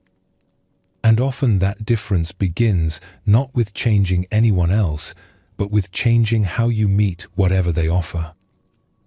In a monastery garden known for its beauty, there lived an elderly monk named Enzo, who tended the grounds with extraordinary care. For 30 years he had cultivated flowers, vegetables, and fruit trees that were admired by visitors from across the region. The garden was his life's work, and many considered it a living expression of Dharma principles made visible in earth and growing things. Enzo had developed techniques passed down through generations of monastic gardeners. He knew which plants thrived in shade, which needed full sunlight, how to prepare soil for different seasons, when to prune and when to allow natural growth. The garden responded to his attention with abundant harvests and breathtaking seasonal displays that seemed to embody the harmony between human effort and natural cycles. But one autumn, an early frost arrived without warning. Overnight, temperatures dropped far below what was normal for that time of year. Enzo woke to find that most of his tender plants had been killed. The late-blooming flowers he had carefully protected through summer lay blackened and wilted. Vegetables that should have provided food for the community through winter were destroyed before they could be harvested. Walking through the devastated garden that morning, Enzo felt something he had not experienced in many years of practice. Deep grief mixed with anger at the seeming arbitrariness of the loss. All his careful planning, all his patient cultivation, all his knowledge accumulated over decades seemed suddenly meaningless in the face of forces beyond his control. Other monks in the community expected Enzo to accept the loss with the equanimity he had demonstrated in smaller setbacks over the years. They offered consoling words about impermanence and the natural cycles of growth and decay. But Enzo found these familiar teachings felt hollow in the face of such widespread destruction. Accepting the withering of a few plants was different from watching an entire season's work disappear overnight. For several days, Enzo avoided the garden entirely. When responsibilities required him to be there, he moved through the damaged areas quickly, focusing only on essential tasks without his usual mindful attention. The sight of his destroyed plants created a physical ache in his chest that he didn't want to feel. He told himself he was being dramatic, that attachment to outcomes was creating unnecessary suffering, but intellectual understanding didn't ease the actual pain he was experiencing.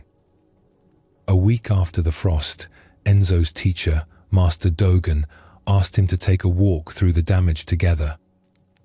They moved slowly along paths where vibrant life had given way to brown stems and blackened leaves. For a long time, neither spoke. Finally, Master Dogen paused beside a section where Enzo's prize chrysanthemums had been growing. The elaborate blooms he had been nurturing for months to peak perfectly in late autumn lay collapsed, their colors turned to brown and black. "Tell me what you see here," the master said quietly. "I see destruction, waste, all that careful work brought to nothing. Look more carefully. What else is present?" Enzo looked again, reluctantly.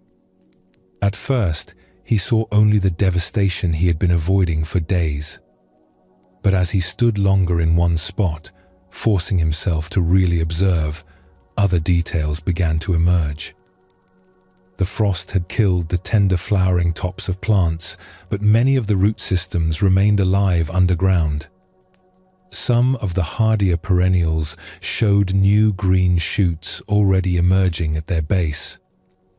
Seeds from this year's flowers lay scattered in the soil, some probably already beginning the slow process of germination that would lead to next year's blooms.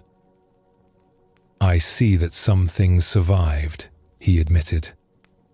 "And what else?" This was harder.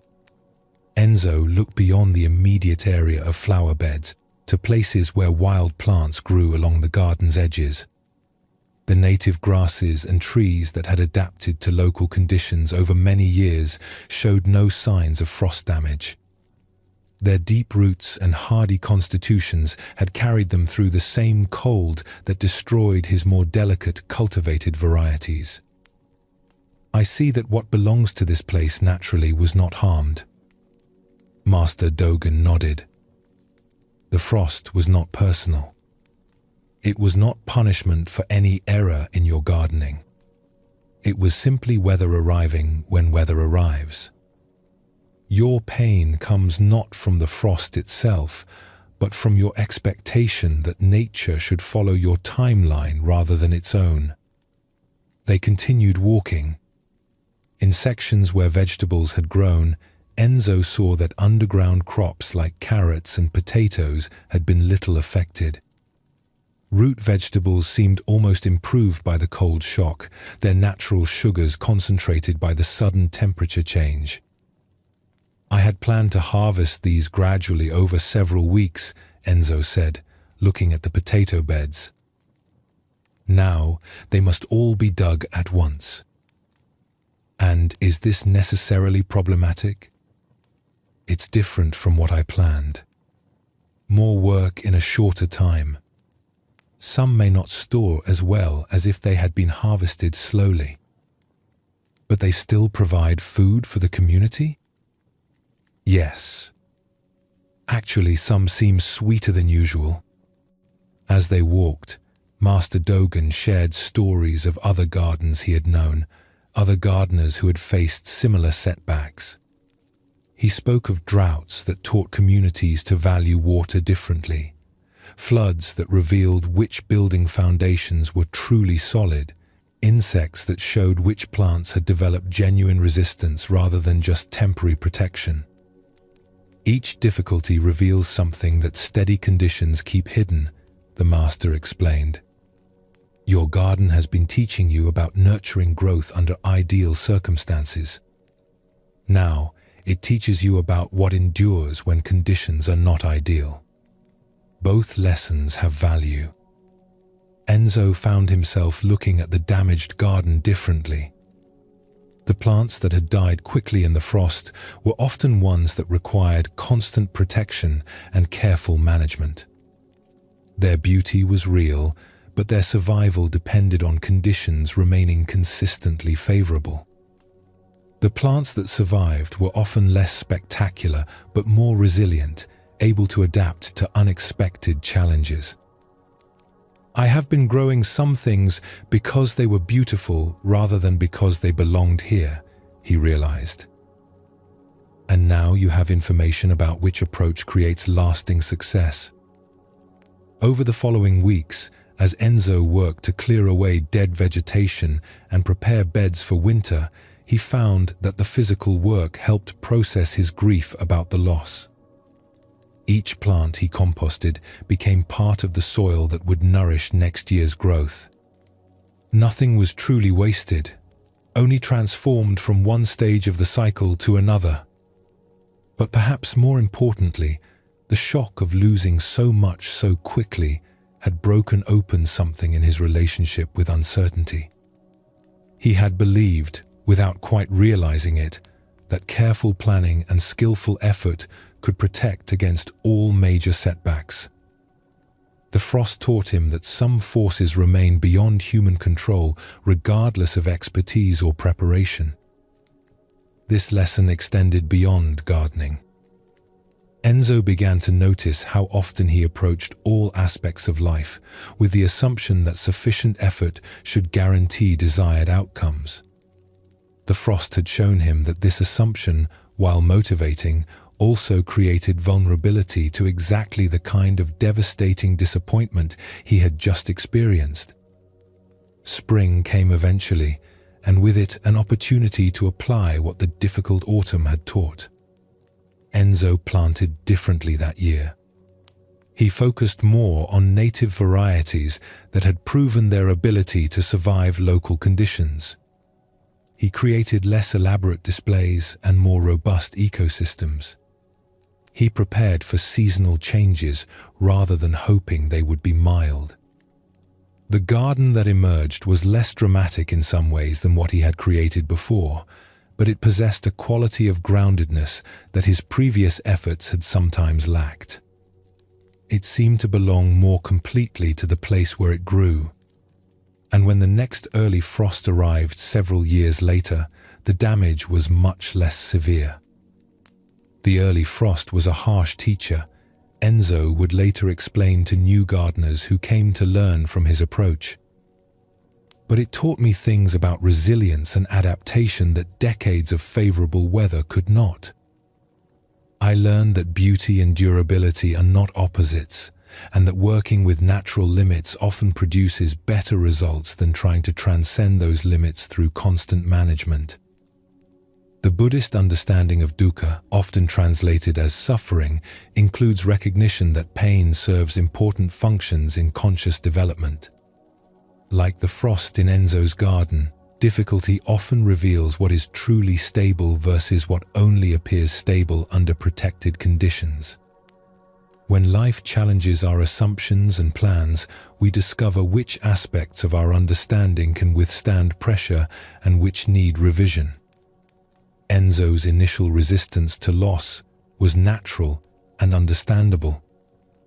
The garden represented years of devoted effort, and its destruction felt like a negation of all that work. But his willingness to eventually examine the damage closely allowed him to extract valuable information from the painful experience. He learned things about gardening, about his own expectations, and about working with uncertainty that would make his future efforts more realistic and effective. The master's guidance pointed to something profound about how wisdom emerges from difficulty. Problems often show us the places where our approaches need adjustment. The frost revealed that Enzo had been prioritizing immediate beauty over long-term sustainability, cultivation over adaptation to local conditions. This wasn't wrong, but it was incomplete, and the setback provided correction that he might not have discovered through success alone. Pain in human experience often functions similarly. Relationship difficulties show us patterns that need attention. Health problems reveal where we may need to adjust our lifestyle choices. Work frustrations often point to places where our expectations don't align with reality. The information contained in these painful experiences can guide more skillful responses if we're willing to examine it rather than just trying to escape discomfort as quickly as possible. This doesn't mean seeking out pain or believing that suffering is inherently positive. The frost damaged Enzo's garden whether he learned from it or not. But his willingness to work with the damage creatively allowed him to extract value from the loss that simple endurance or denial would not have provided. The Buddhist concept of the middle way includes learning to neither seek difficulty nor avoid it when it arises naturally. Like Enzo learning to plant species that could handle local weather variations rather than constantly protecting delicate varieties from natural conditions, we can learn to develop inner qualities that work with life's inherent uncertainty rather than requiring constant protection from challenges. In a small mountain village, there lived a fisherman named Kenji who had learned his craft from his father and grandfather before him. For 20 years he had worked the same mountain lake, understanding its moods, its seasons, the habits of different fish species as they moved through deeper and shallower waters. Fishing was not just his livelihood but his meditation, his way of practicing patience and attention while providing for his family. Kenji had developed reliable patterns over the years.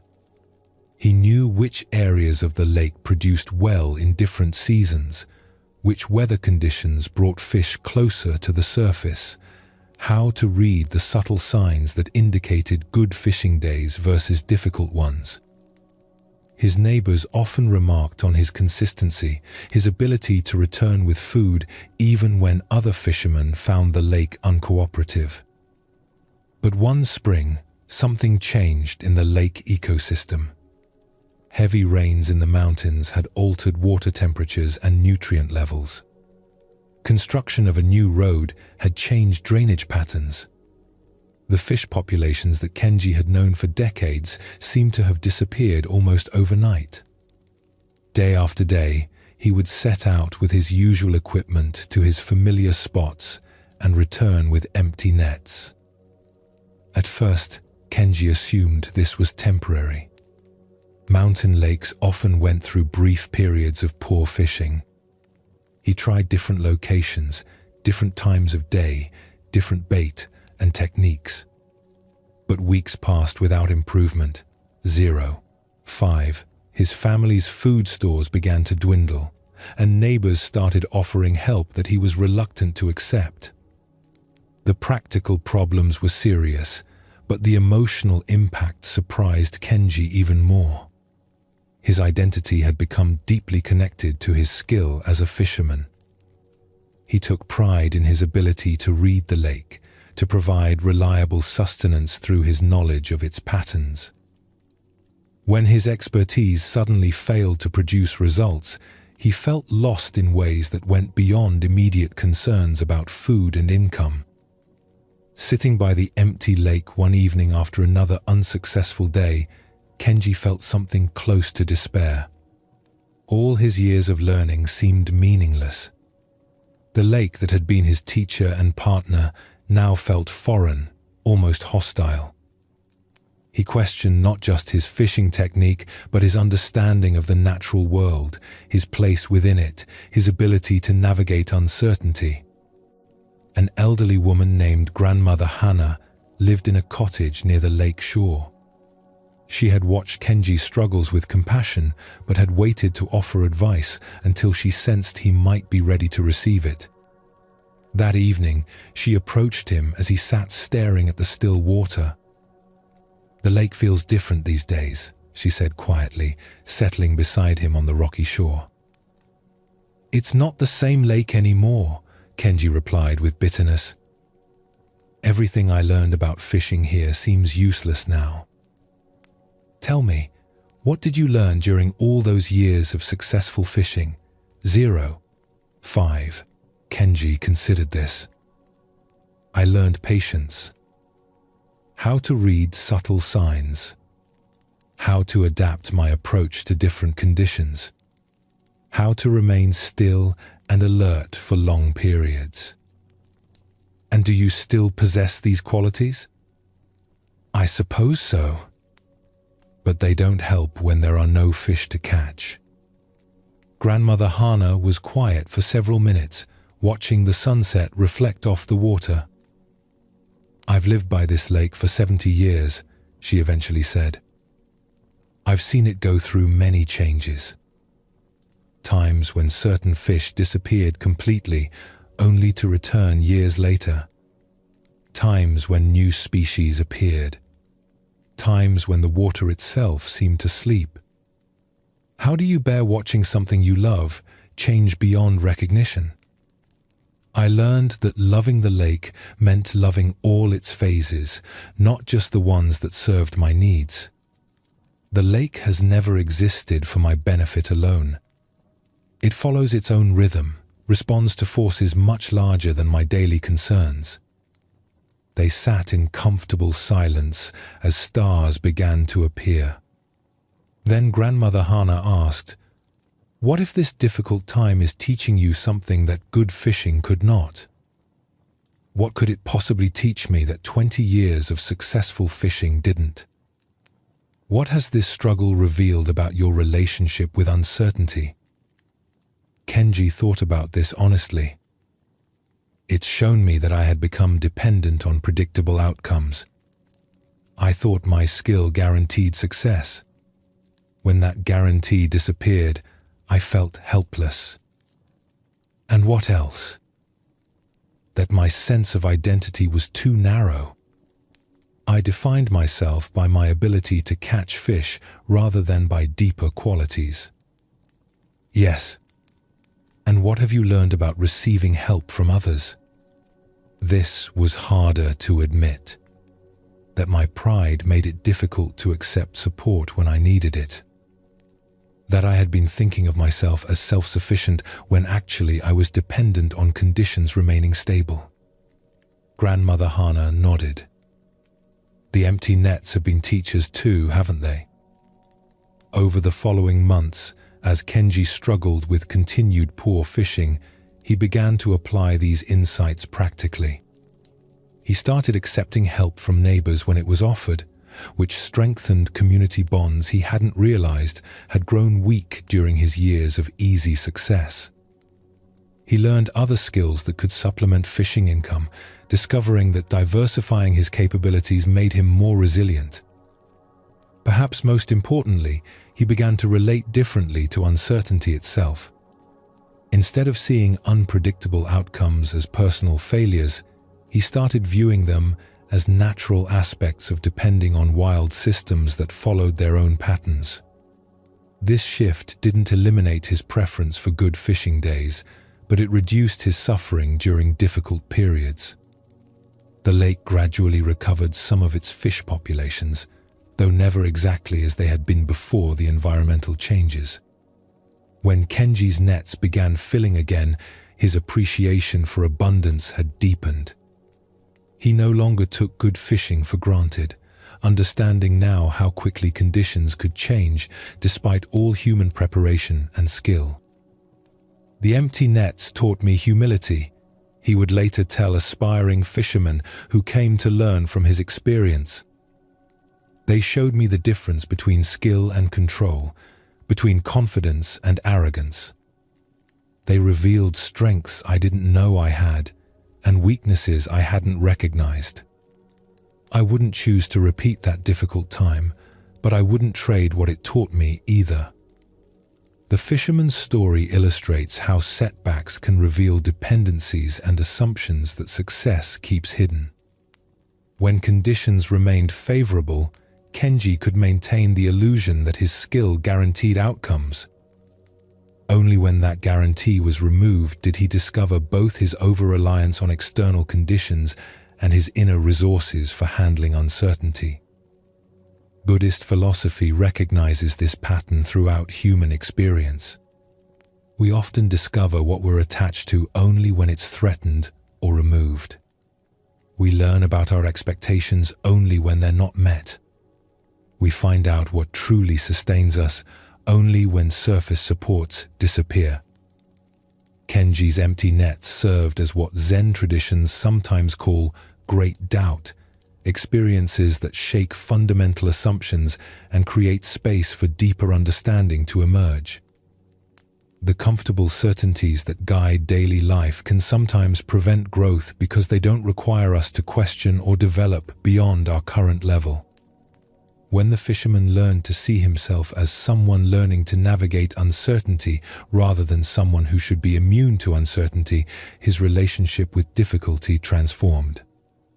The empty nets became information rather than judgment, experience rather than failure, teacher rather than enemy. Grandmother Hana's perspective represents the wisdom that comes from observing many cycles over time. She had witnessed the lake through various phases and understood that each period offered its own lessons and gifts. What seemed like devastating change from the perspective of human plans appeared as natural variation from the perspective of longer time frames. This doesn't minimize the real hardship that unexpected change can create.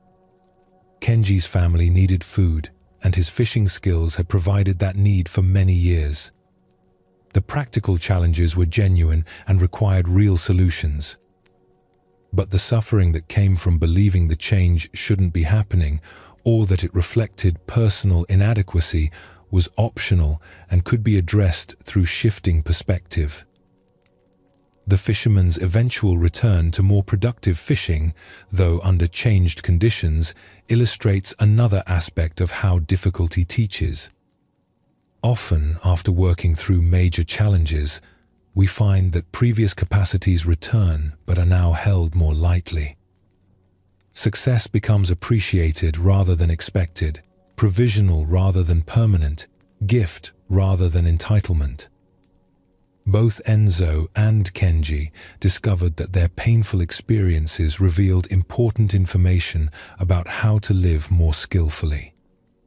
The gardener learned to work with natural limitations rather than constantly fighting them. The fisherman learned to hold his expertise more humbly while developing backup resources for difficult times. These weren't consolation prizes for suffering, but authentic wisdom that emerged through engaging difficulty with awareness rather than just enduring it. The composting process that Enzo used with his dead plants provides a model for how conscious beings can work with painful experiences constructively.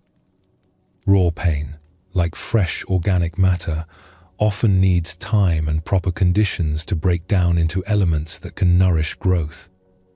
Trying to rush this process or skip it entirely usually prevents the nutrients from becoming available.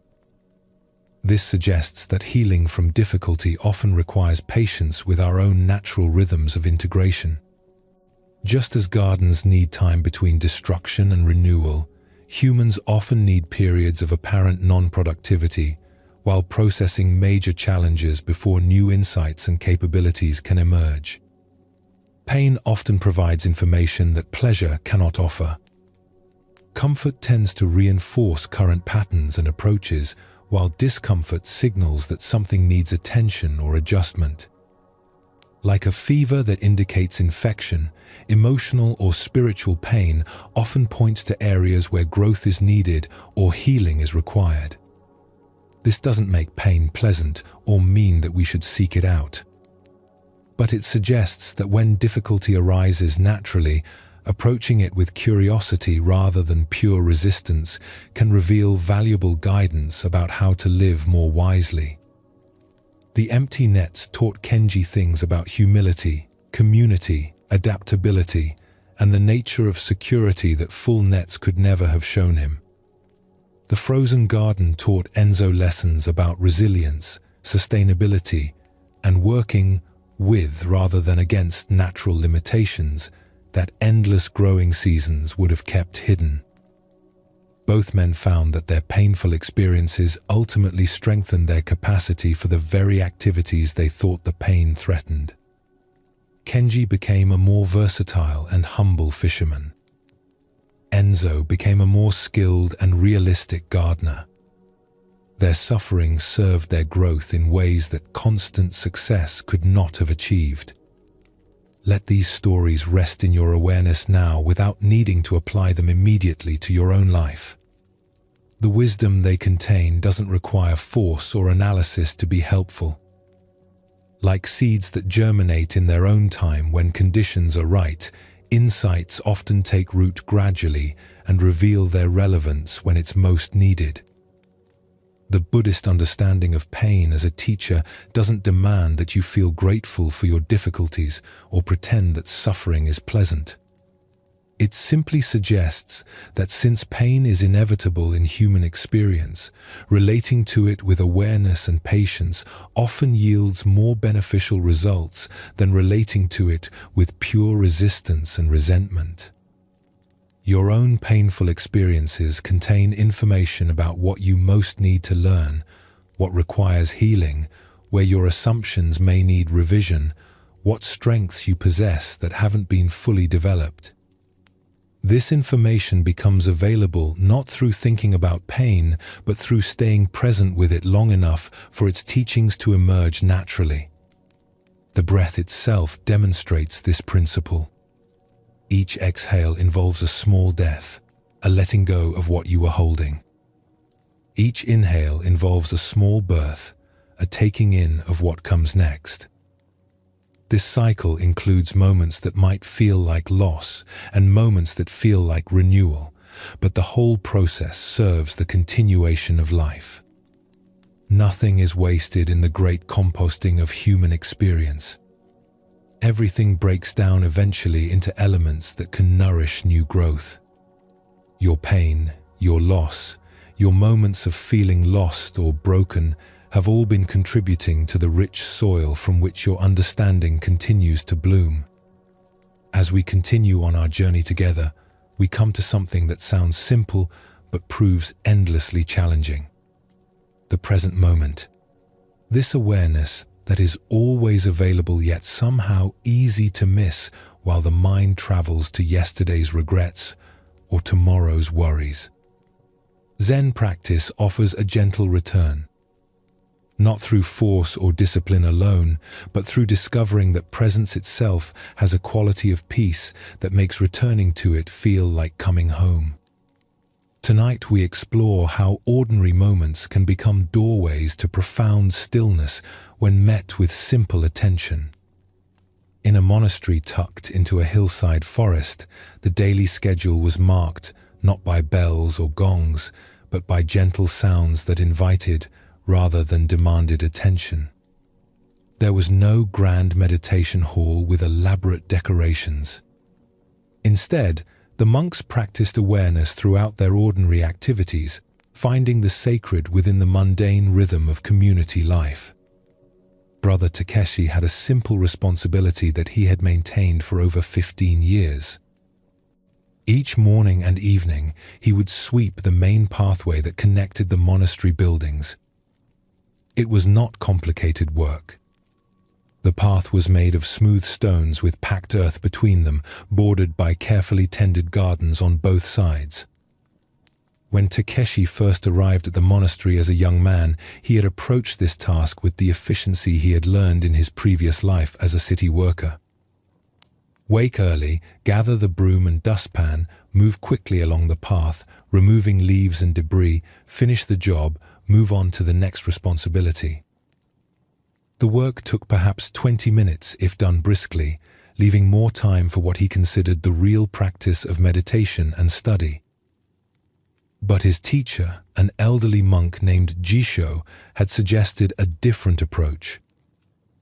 The pathway teaches many things to those who pay attention while sweeping it, he had mentioned one morning as Takeshi hurried past with his cleaning supplies. Perhaps it would be worth discovering what those teachings are.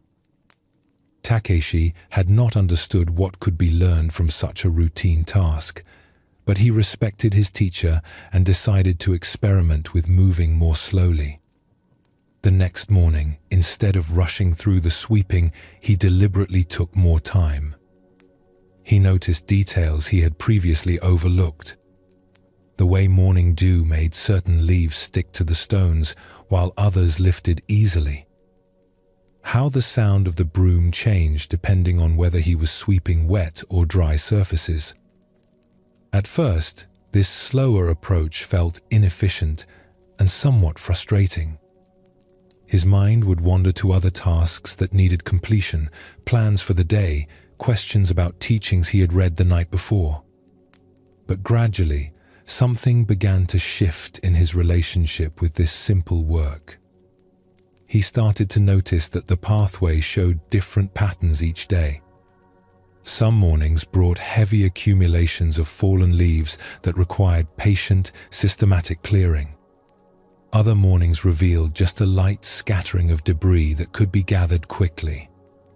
Rainy periods created muddy patches that needed careful attention. Dry spells left dust that required a different sweeping technique entirely.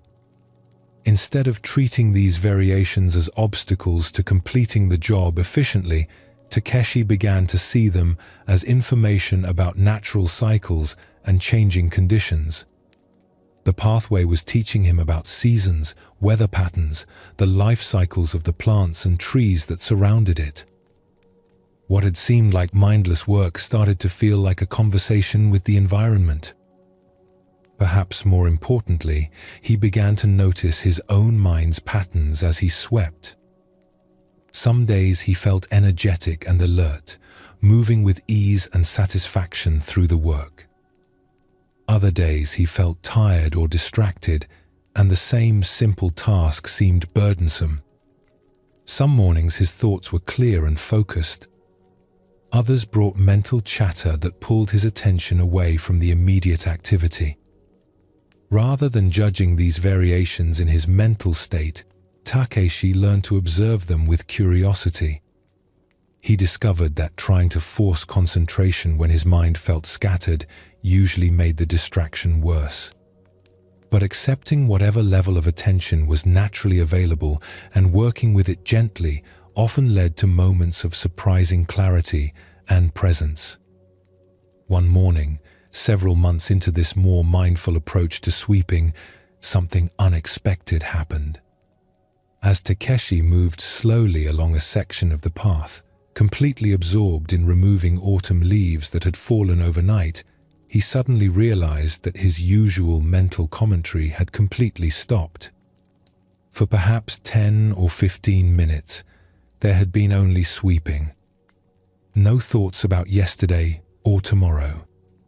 No internal dialogue about the work itself. Just the simple motion of the broom, the sound of leaves gathering, the feeling of his feet steady on the stones. The experience was not dramatic or mystical. It was simply a period of complete presence with the activity at hand. But the quality of peace that pervaded those moments was unlike anything Takeshi had experienced during formal sitting meditation. There was no sense of trying to achieve a particular state of mind. 0. 5. No effort to maintain concentration. Just natural absorption in the immediate task. When his teacher Jisho walked by later that morning and asked about the path cleaning, Takeshi tried to describe what had happened. "Master, while sweeping this morning, I seemed to disappear into the activity. There was no sense of someone doing sweeping, just sweeping happening by itself. It felt incredibly peaceful, but also ordinary." Jisho smiled knowingly. "And what did you learn from this experience?" "That presence isn't something I have to create or achieve. It's already here when I stop interfering with it." "Excellent. And what else?" Takeshi considered this. "That any activity can become a doorway to awareness if I bring genuine attention to it. The sweeping itself wasn't special, but my quality of attention made it feel sacred. Yes. The path you clean each day is also the path to awakening. Not because sweeping has magical properties, but because full attention to any present moment reveals the nature of awareness itself." Over the following years, Takeshi's morning and evening sweeping became the foundation of his spiritual practice. Not in a rigid or prescribed way, but as a daily opportunity to return to presence, to notice the quality of his attention, to practice meeting whatever conditions arose with acceptance and care. Some days the sweeping still felt routine. Other days it opened into profound stillness. He learned not to chase the extraordinary moments or judge the ordinary ones. Each encounter with the pathway offered its own teaching about staying present with whatever was actually happening rather than seeking some other experience. Word of Takeshi's approach to his simple work began to spread among other monastics in the community. Young monks who were struggling with formal meditation would question him about how ordinary activities could become spiritual practice. His response was always the same. Pick one simple task that you do regularly.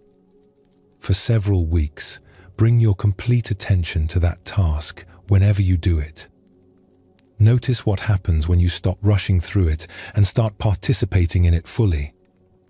Many discovered that washing bowls mindfully was as powerful as sitting in meditation. Others found that walking between buildings with genuine presence brought the same quality of awareness that years of reading sacred texts had been pointing toward.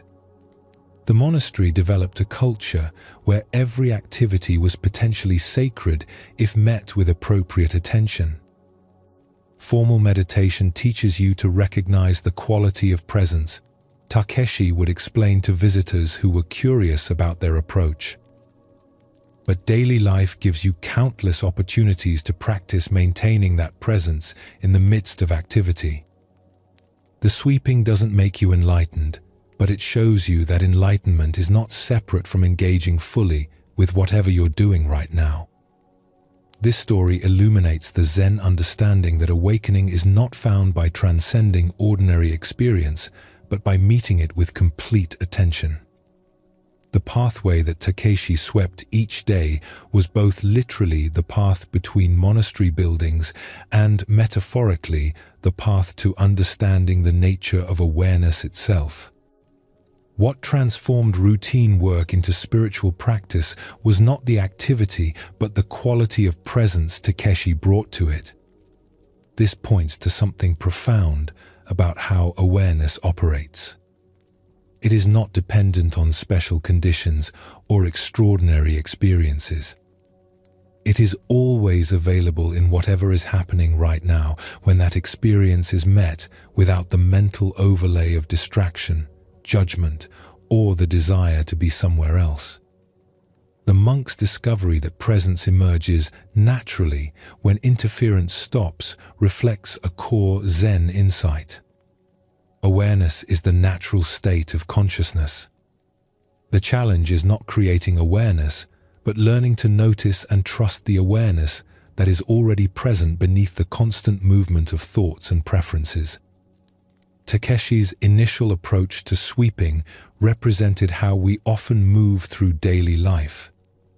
Efficient, goal-oriented, focused on completion rather than participation. This approach accomplishes tasks but misses the deeper nourishment that comes from full engagement with present experience. When he learned to slow down and pay attention, routine work became a doorway to the very peace that formal meditation aims to cultivate. The experience of disappearing into the activity points to something profound about the nature of self and presence. When complete attention is given to immediate experience, the usual sense of being separate from that experience often dissolves. There's no longer someone doing something and something being done. There's just the activity itself, arising naturally within awareness. This dissolution of subject-object duality is often described in mystical terms, but Takeshi's experience shows how it can emerge through the simplest activities when they're met with wholehearted presence. The sacred is not hidden behind the ordinary. It is revealed through bringing sacred attention to ordinary moments. Brother Takeshi's influence on the monastery community illustrates how present moment awareness becomes contagious when it's embodied rather than just discussed. Other monks were drawn to investigate their own daily activities more mindfully, not because they were lectured about the importance of presence, but because they witnessed the peace and authenticity that emerged from Takeshi's approach to his simple work. The suggestion to pick one regular activity and practice bringing complete attention to it offers a practical entry point for developing present moment awareness. Rather than trying to be mindful of everything all at once, focusing on a single, repeated activity allows you to notice the difference between distracted participation and full engagement.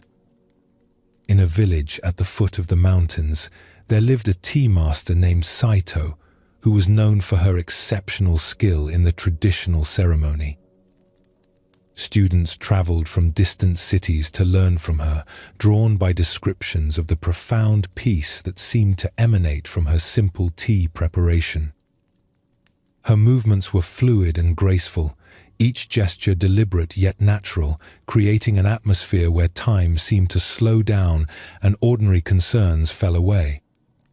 But Saito had not always possessed this presence and skill.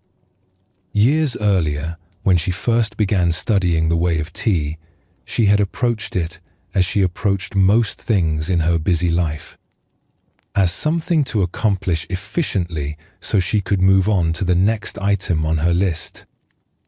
She had memorized the proper sequences of movements, learned the traditional forms, and acquired the necessary utensils and knowledge. Yet something essential was missing from her practice.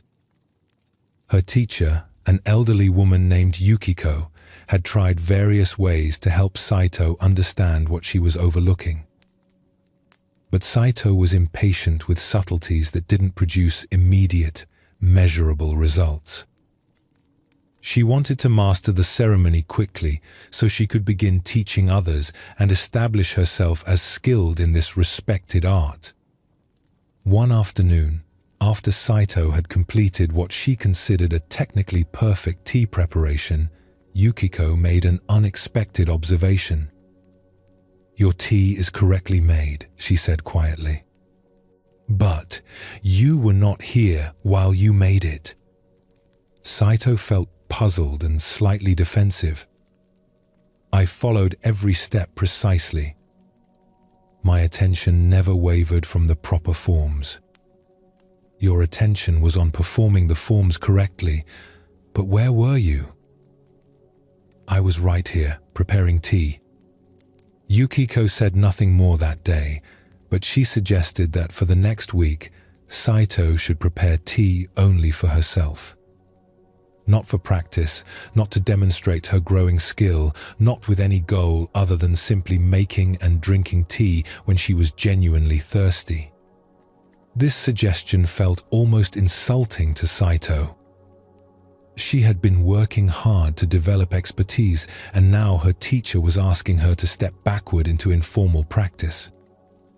But she respected Yukiko enough to follow the guidance, despite her frustration.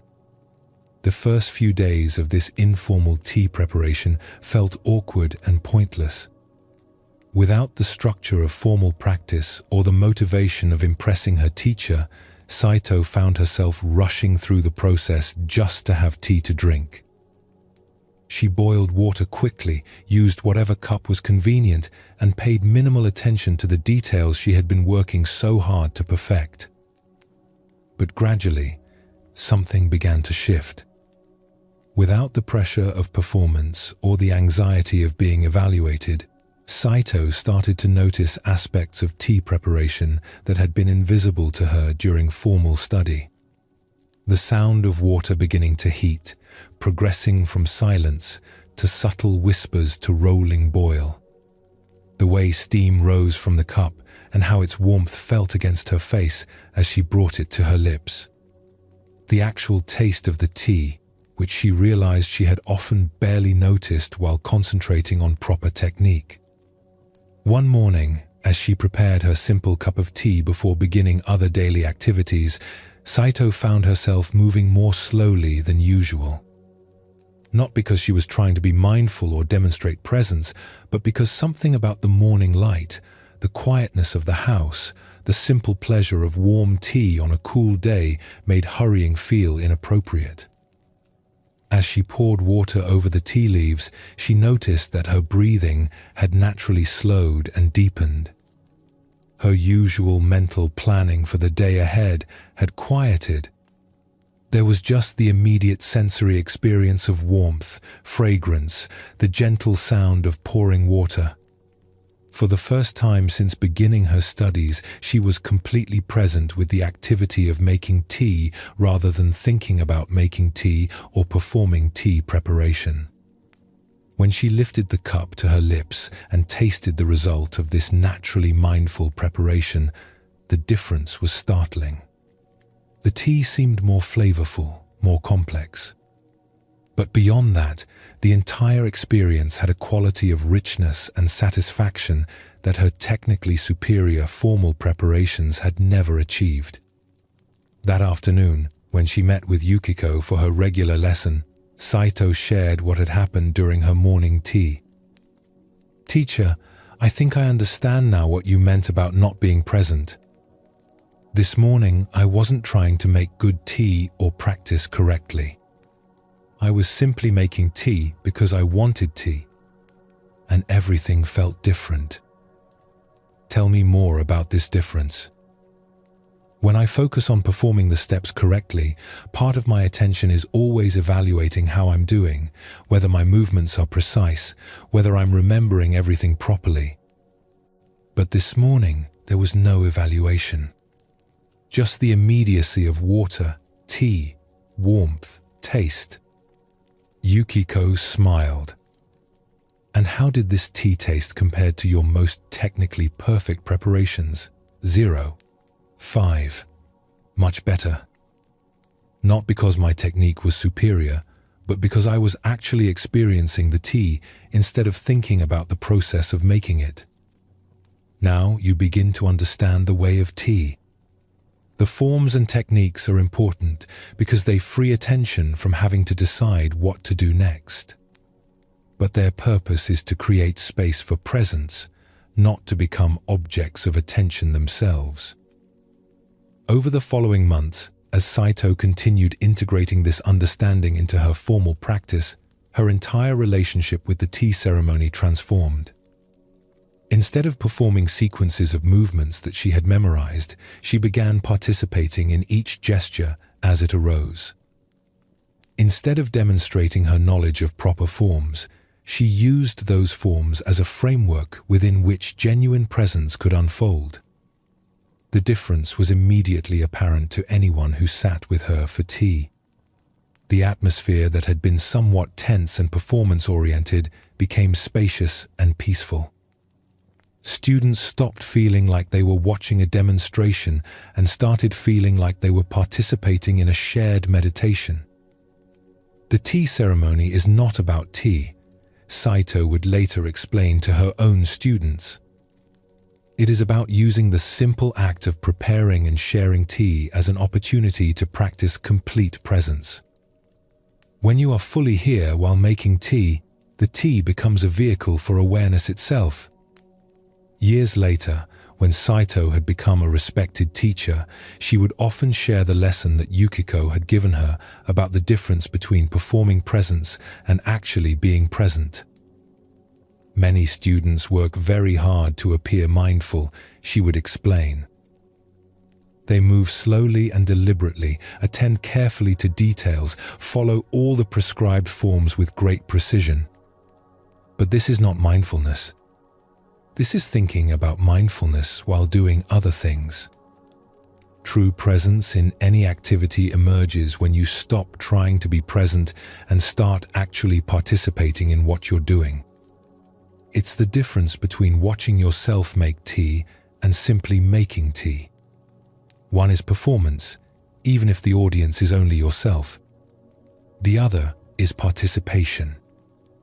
The way of tea became for Saito a daily practice that extended far beyond formal ceremony. She brought the same quality of natural presence to cooking, cleaning, conversation, and solitude. Each activity became an opportunity to return to immediate experience, rather than living always one step removed in thoughts about that experience. This story reveals how presence is actually quite different from the concentrated effort that people often mistake for mindfulness.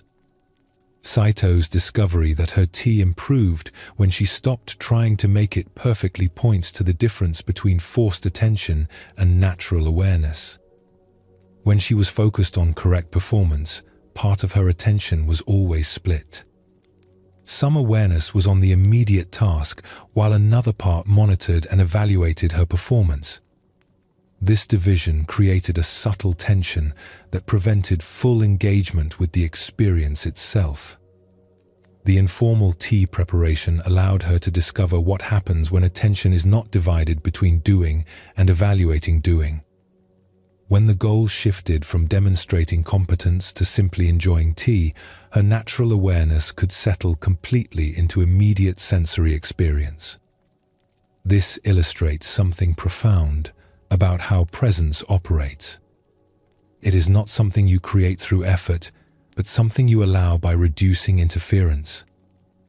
When the mind stops dividing experience into performer and performance, subject and object, awareness naturally becomes absorbed in whatever is happening. The tea ceremony's forms and traditions served an important function once Saito understood their purpose. They weren't ends in themselves, but scaffolding that could support natural presence. By providing a structure for movement and attention, the forms freed her from having to constantly decide what to do next, creating space for awareness to rest in immediate experience. This points to something valuable about how contemplative practices work. Whether it's tea ceremony, walking meditation, or simple daily activities, external structure can support inner stillness. But the structure must be held lightly as a container rather than as the content itself. Saito's teacher understood that presence cannot be taught directly because it's not something you add to experience. It's what's already here when you stop adding mental commentary, evaluation, and projection. The week of informal practice wasn't a step backward, but a way of discovering what had been missing from all the correct technique. The transformation in atmosphere when Saito began teaching from genuine presence rather than demonstrated knowledge illustrates how awareness affects not just individual experience, but the quality of relationship and environment. When someone is authentically present, it creates permission for others to be present as well. Her insight about the difference between performing presence and being present applies far beyond tea ceremony. In meditation, people often work hard to appear mindful to themselves, carefully monitoring their posture, breath, and mental states. But this self-conscious mindfulness can actually prevent the natural absorption that emerges when attention settles into direct experience. The same principle appears in conversations, where listening with effort to seem like a good listener is different from simply being interested in what someone is saying. It appears in work, where trying to be mindful while performing tasks creates a different quality of engagement than becoming absorbed in the tasks themselves. Saito learned that presence is more like falling asleep than like lifting weights. You create the right conditions and then allow something natural to occur rather than forcing it to happen. When she stopped trying to make perfect tea and simply made tea with care and attention, presence emerged on its own. Both stories in this artifact point to the same essential teaching. Presence is not an achievement, but a return. Not something exotic that requires special conditions, but the natural result of meeting whatever is happening with complete attention. The monk sweeping the path and the woman preparing tea both discovered that ordinary activities become extraordinary when met with wholehearted participation. Not because the activities themselves change, but because undivided attention reveals qualities of richness, peace, and connection that scattered awareness overlooks. This understanding transforms daily life from a series of tasks to be completed into opportunities for moments of genuine presence. Without needing to withdraw from the world or create special meditation schedules, awareness can be cultivated through bringing full attention to whatever is already happening. The breath is perhaps the most immediate teacher of this principle. Each inhale and exhale happens only once. This breath will never occur again in exactly this way. When attention settles naturally into breathing without trying to control or improve it, the simplest act becomes a doorway to profound stillness. The present moment is not a place to arrive, but the only place you ever actually are. Past and future exist only in thought, even when those thoughts are useful for planning or learning. But life itself unfolds only now, in the immediate flow of sensation, breath, awareness. Notice how even reading these words is happening now. The understanding that arises from them emerges in present awareness. There is nowhere else to go to find what these teachings point toward. No future moment when presence will be easier or more complete than it can be right here. When presence becomes natural rather than effortful, daily life transforms without changing. The same activities continue, but they're met with increasing intimacy rather than distance. Work becomes more satisfying when engaged with full attention. Relationships deepen when presence is offered rather than just physical proximity. Even difficulty becomes more manageable when met directly rather than through the lens of resistance and mental commentary. The pathway is already beneath your feet. The tea is already in your hands. The moment you've been seeking is always this one. Not because this moment is always pleasant, but because it's always real.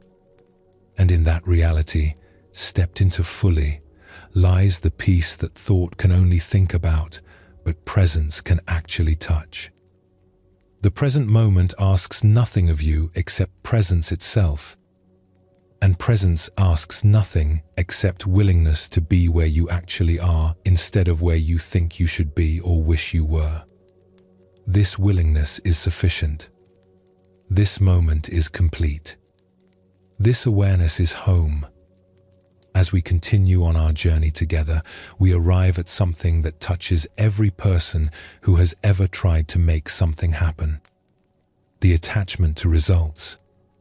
The way we pour our hearts into work, relationships, or dreams, and then feel disappointed when things don't turn out as we hoped.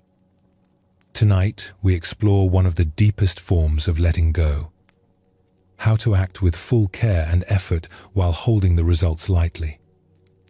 In a small village, there lived a carpenter named Hiroshi who had learned his craft from his father and grandfather. For 20 years he had built homes, furniture, and small buildings with great care and skill. Each project received his full attention. He would select materials thoughtfully, plan carefully, and work with the patience that creates lasting quality. But Hiroshi carried a burden that made his work feel heavier than it needed to. He worried constantly about whether his customers would be satisfied, whether his work would last as long as he hoped, whether people would appreciate the care he put into each piece. After finishing a project, instead of feeling satisfaction, he would often lie awake wondering if he had made the right choices, if the wood would age well, if his craftsmanship was truly good enough. This worry had begun to affect not just his sleep, but his enjoyment of the work itself. While carving or joining pieces of wood, part of his attention was always jumping ahead to imagine how the finished product would be received.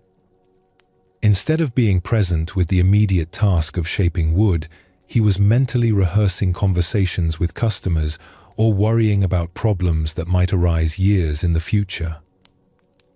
One autumn, an old monk named Master Chen visited the village and commissioned Hiroshi to build a simple meditation bench. It was not a complicated piece, just a low wooden seat that would allow comfortable sitting during long periods of practice. But Master Chen made an unusual request. "I would like you to build this bench," he said, "but I want you to know that I may never use it." Hiroshi felt confused. "Why would you commission furniture you might not use?" "I am very old," Master Chen explained. "My time in this body may end before your work is complete. Or I may find that my knees are too stiff for sitting when the bench is ready. Or I may discover that I prefer to practice in a different way. I cannot promise you that your efforts will result in the outcome you envision. Then why have me build it at all? Because building with care has value independent of how the finished product is used. I want to commission good work, not guaranteed results."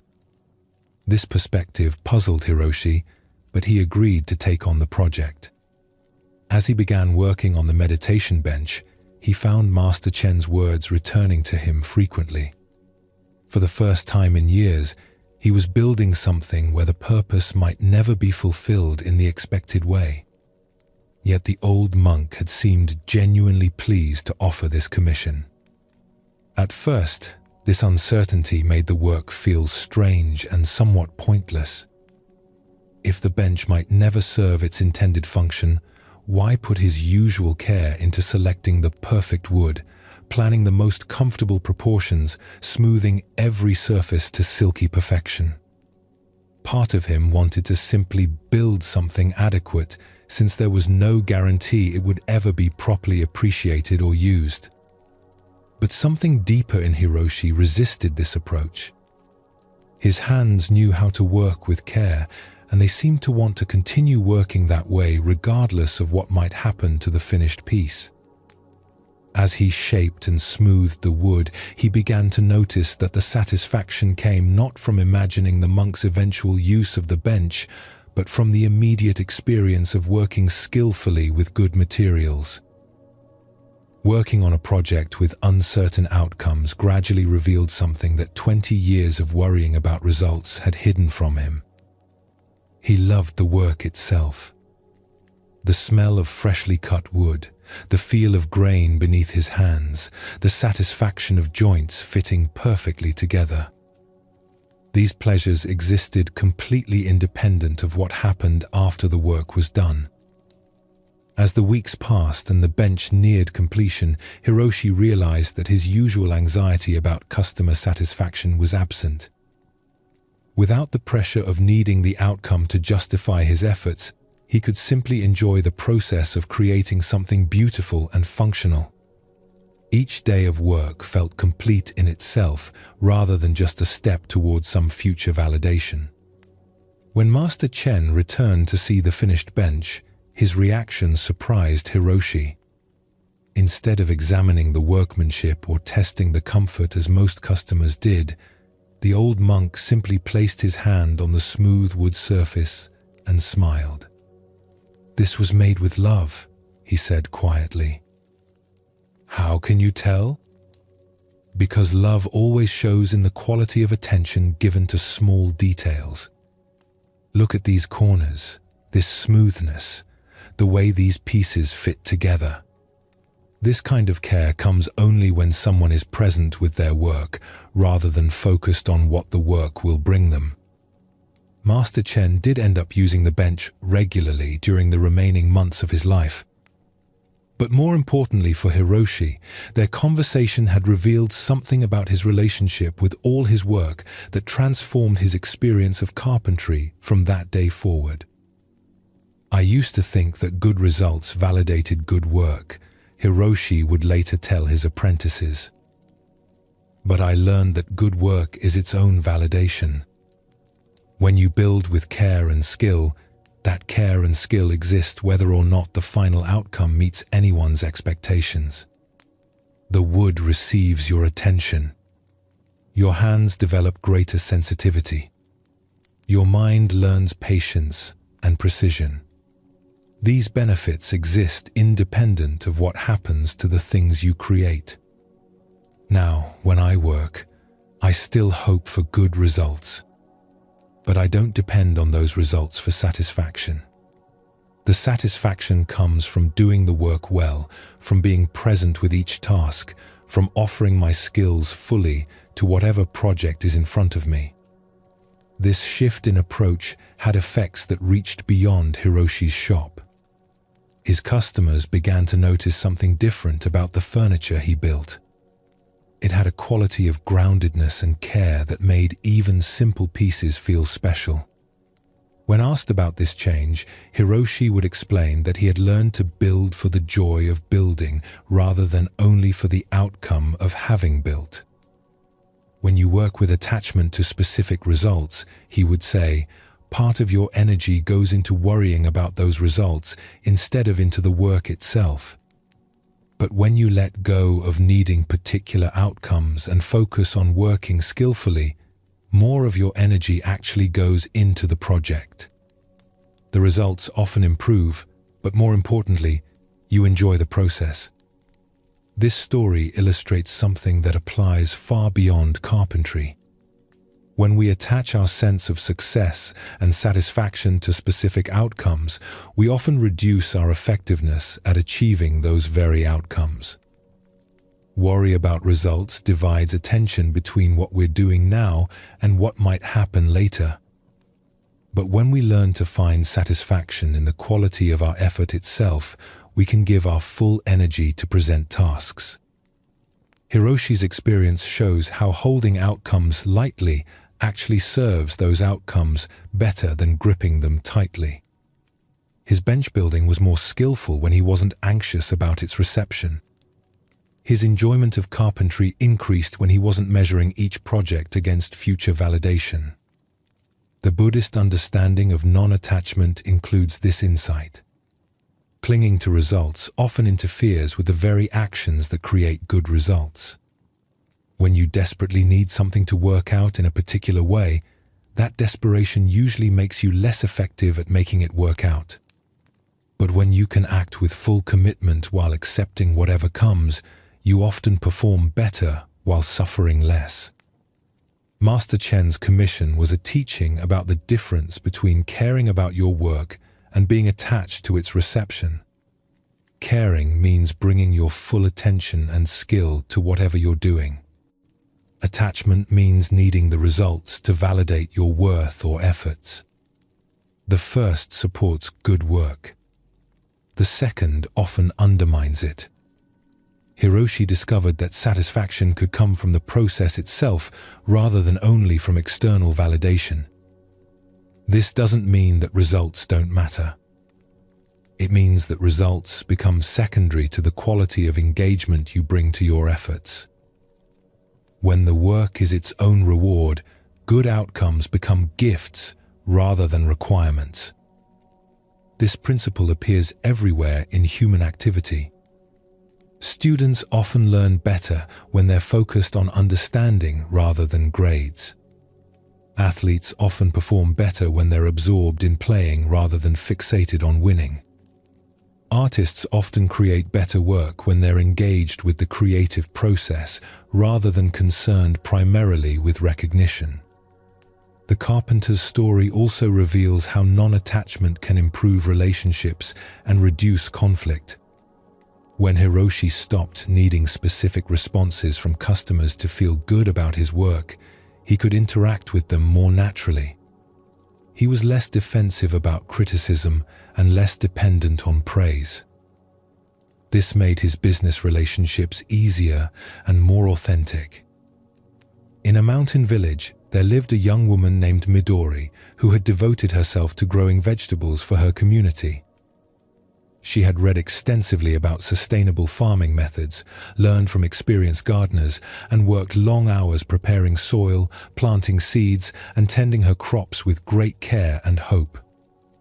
But farming, she discovered, involved factors completely beyond her control. Weather could destroy months of careful work in a single day. Insects might prefer her organic vegetables to the pesticide-treated crops on neighboring farms. Plant diseases could spread despite all her preventive efforts. Even when everything went well on her land, market conditions might mean that abundant harvests brought little income. In her first few years of farming, these uncertainties created constant stress for Midori. She would check weather forecasts obsessively, worry about every pest she noticed, and lose sleep during the vulnerable periods when crops were flowering or approaching harvest. When problems did arise, she took them as personal failures, signs that she hadn't worked hard enough or planned carefully enough. The worst year came during her fourth season, when a late spring freeze killed most of her early plantings, summer droughts stressed the replanted crops, and autumn rains ruined much of what had survived to harvest time. By winter, Midori felt defeated. All her knowledge and effort seemed meaningless in the face of forces that dwarfed human planning and preparation. During that difficult winter, an elderly farmer named Kenji, who lived in a neighboring valley, heard about her struggles and offered to share what he had learned during 40 years of working the land. They met monthly through the cold months, and their conversations gradually helped Midori understand farming from a completely different perspective. "You are trying to control the uncontrollable," Kenji observed after hearing about her approach to growing food. "You work as if perfect planning and effort should guarantee perfect results. But the earth doesn't work that way. Weather follows patterns larger than any single season. Insects and diseases respond to conditions you cannot predict or manage. Even the soil has its own rhythms that don't always match human intentions. But if I can't control outcomes, why put effort into farming at all? Because growing food well requires great skill and attention, even though skill and attention don't guarantee particular results. You learn to read soil conditions, to time plantings wisely, to recognize and respond to problems early. These abilities have value whether or not any specific crop succeeds. Kenji explained his own approach to the uncertainties of farming. Each season I plant with full care and attention. I use everything I know about selecting varieties, preparing soil, managing water, protecting plants from pests. But I plant knowing that some years will bring abundance, other years will bring loss, and most years will bring something in between. How do you handle the disappointment when crops fail despite good work? I grieve what is lost, learn what I can from what happened, and begin preparing for the next season. The crops that fail teach me as much as the crops that succeed, often more.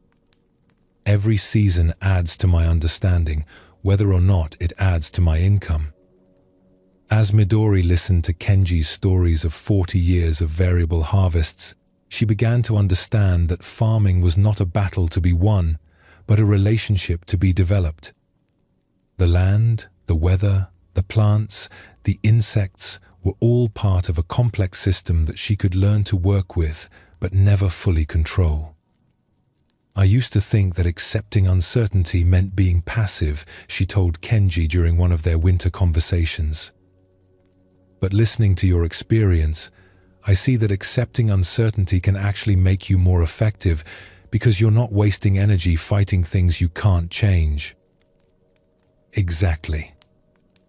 When you stop demanding that every season be a good season, you can respond to each season as it actually island.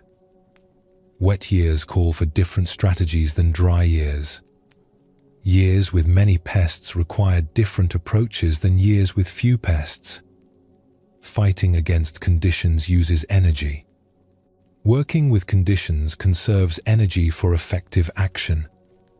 The next spring, Midori began farming with this new understanding. She still researched varieties carefully, prepared soil thoughtfully, and tended her crops with attention and care.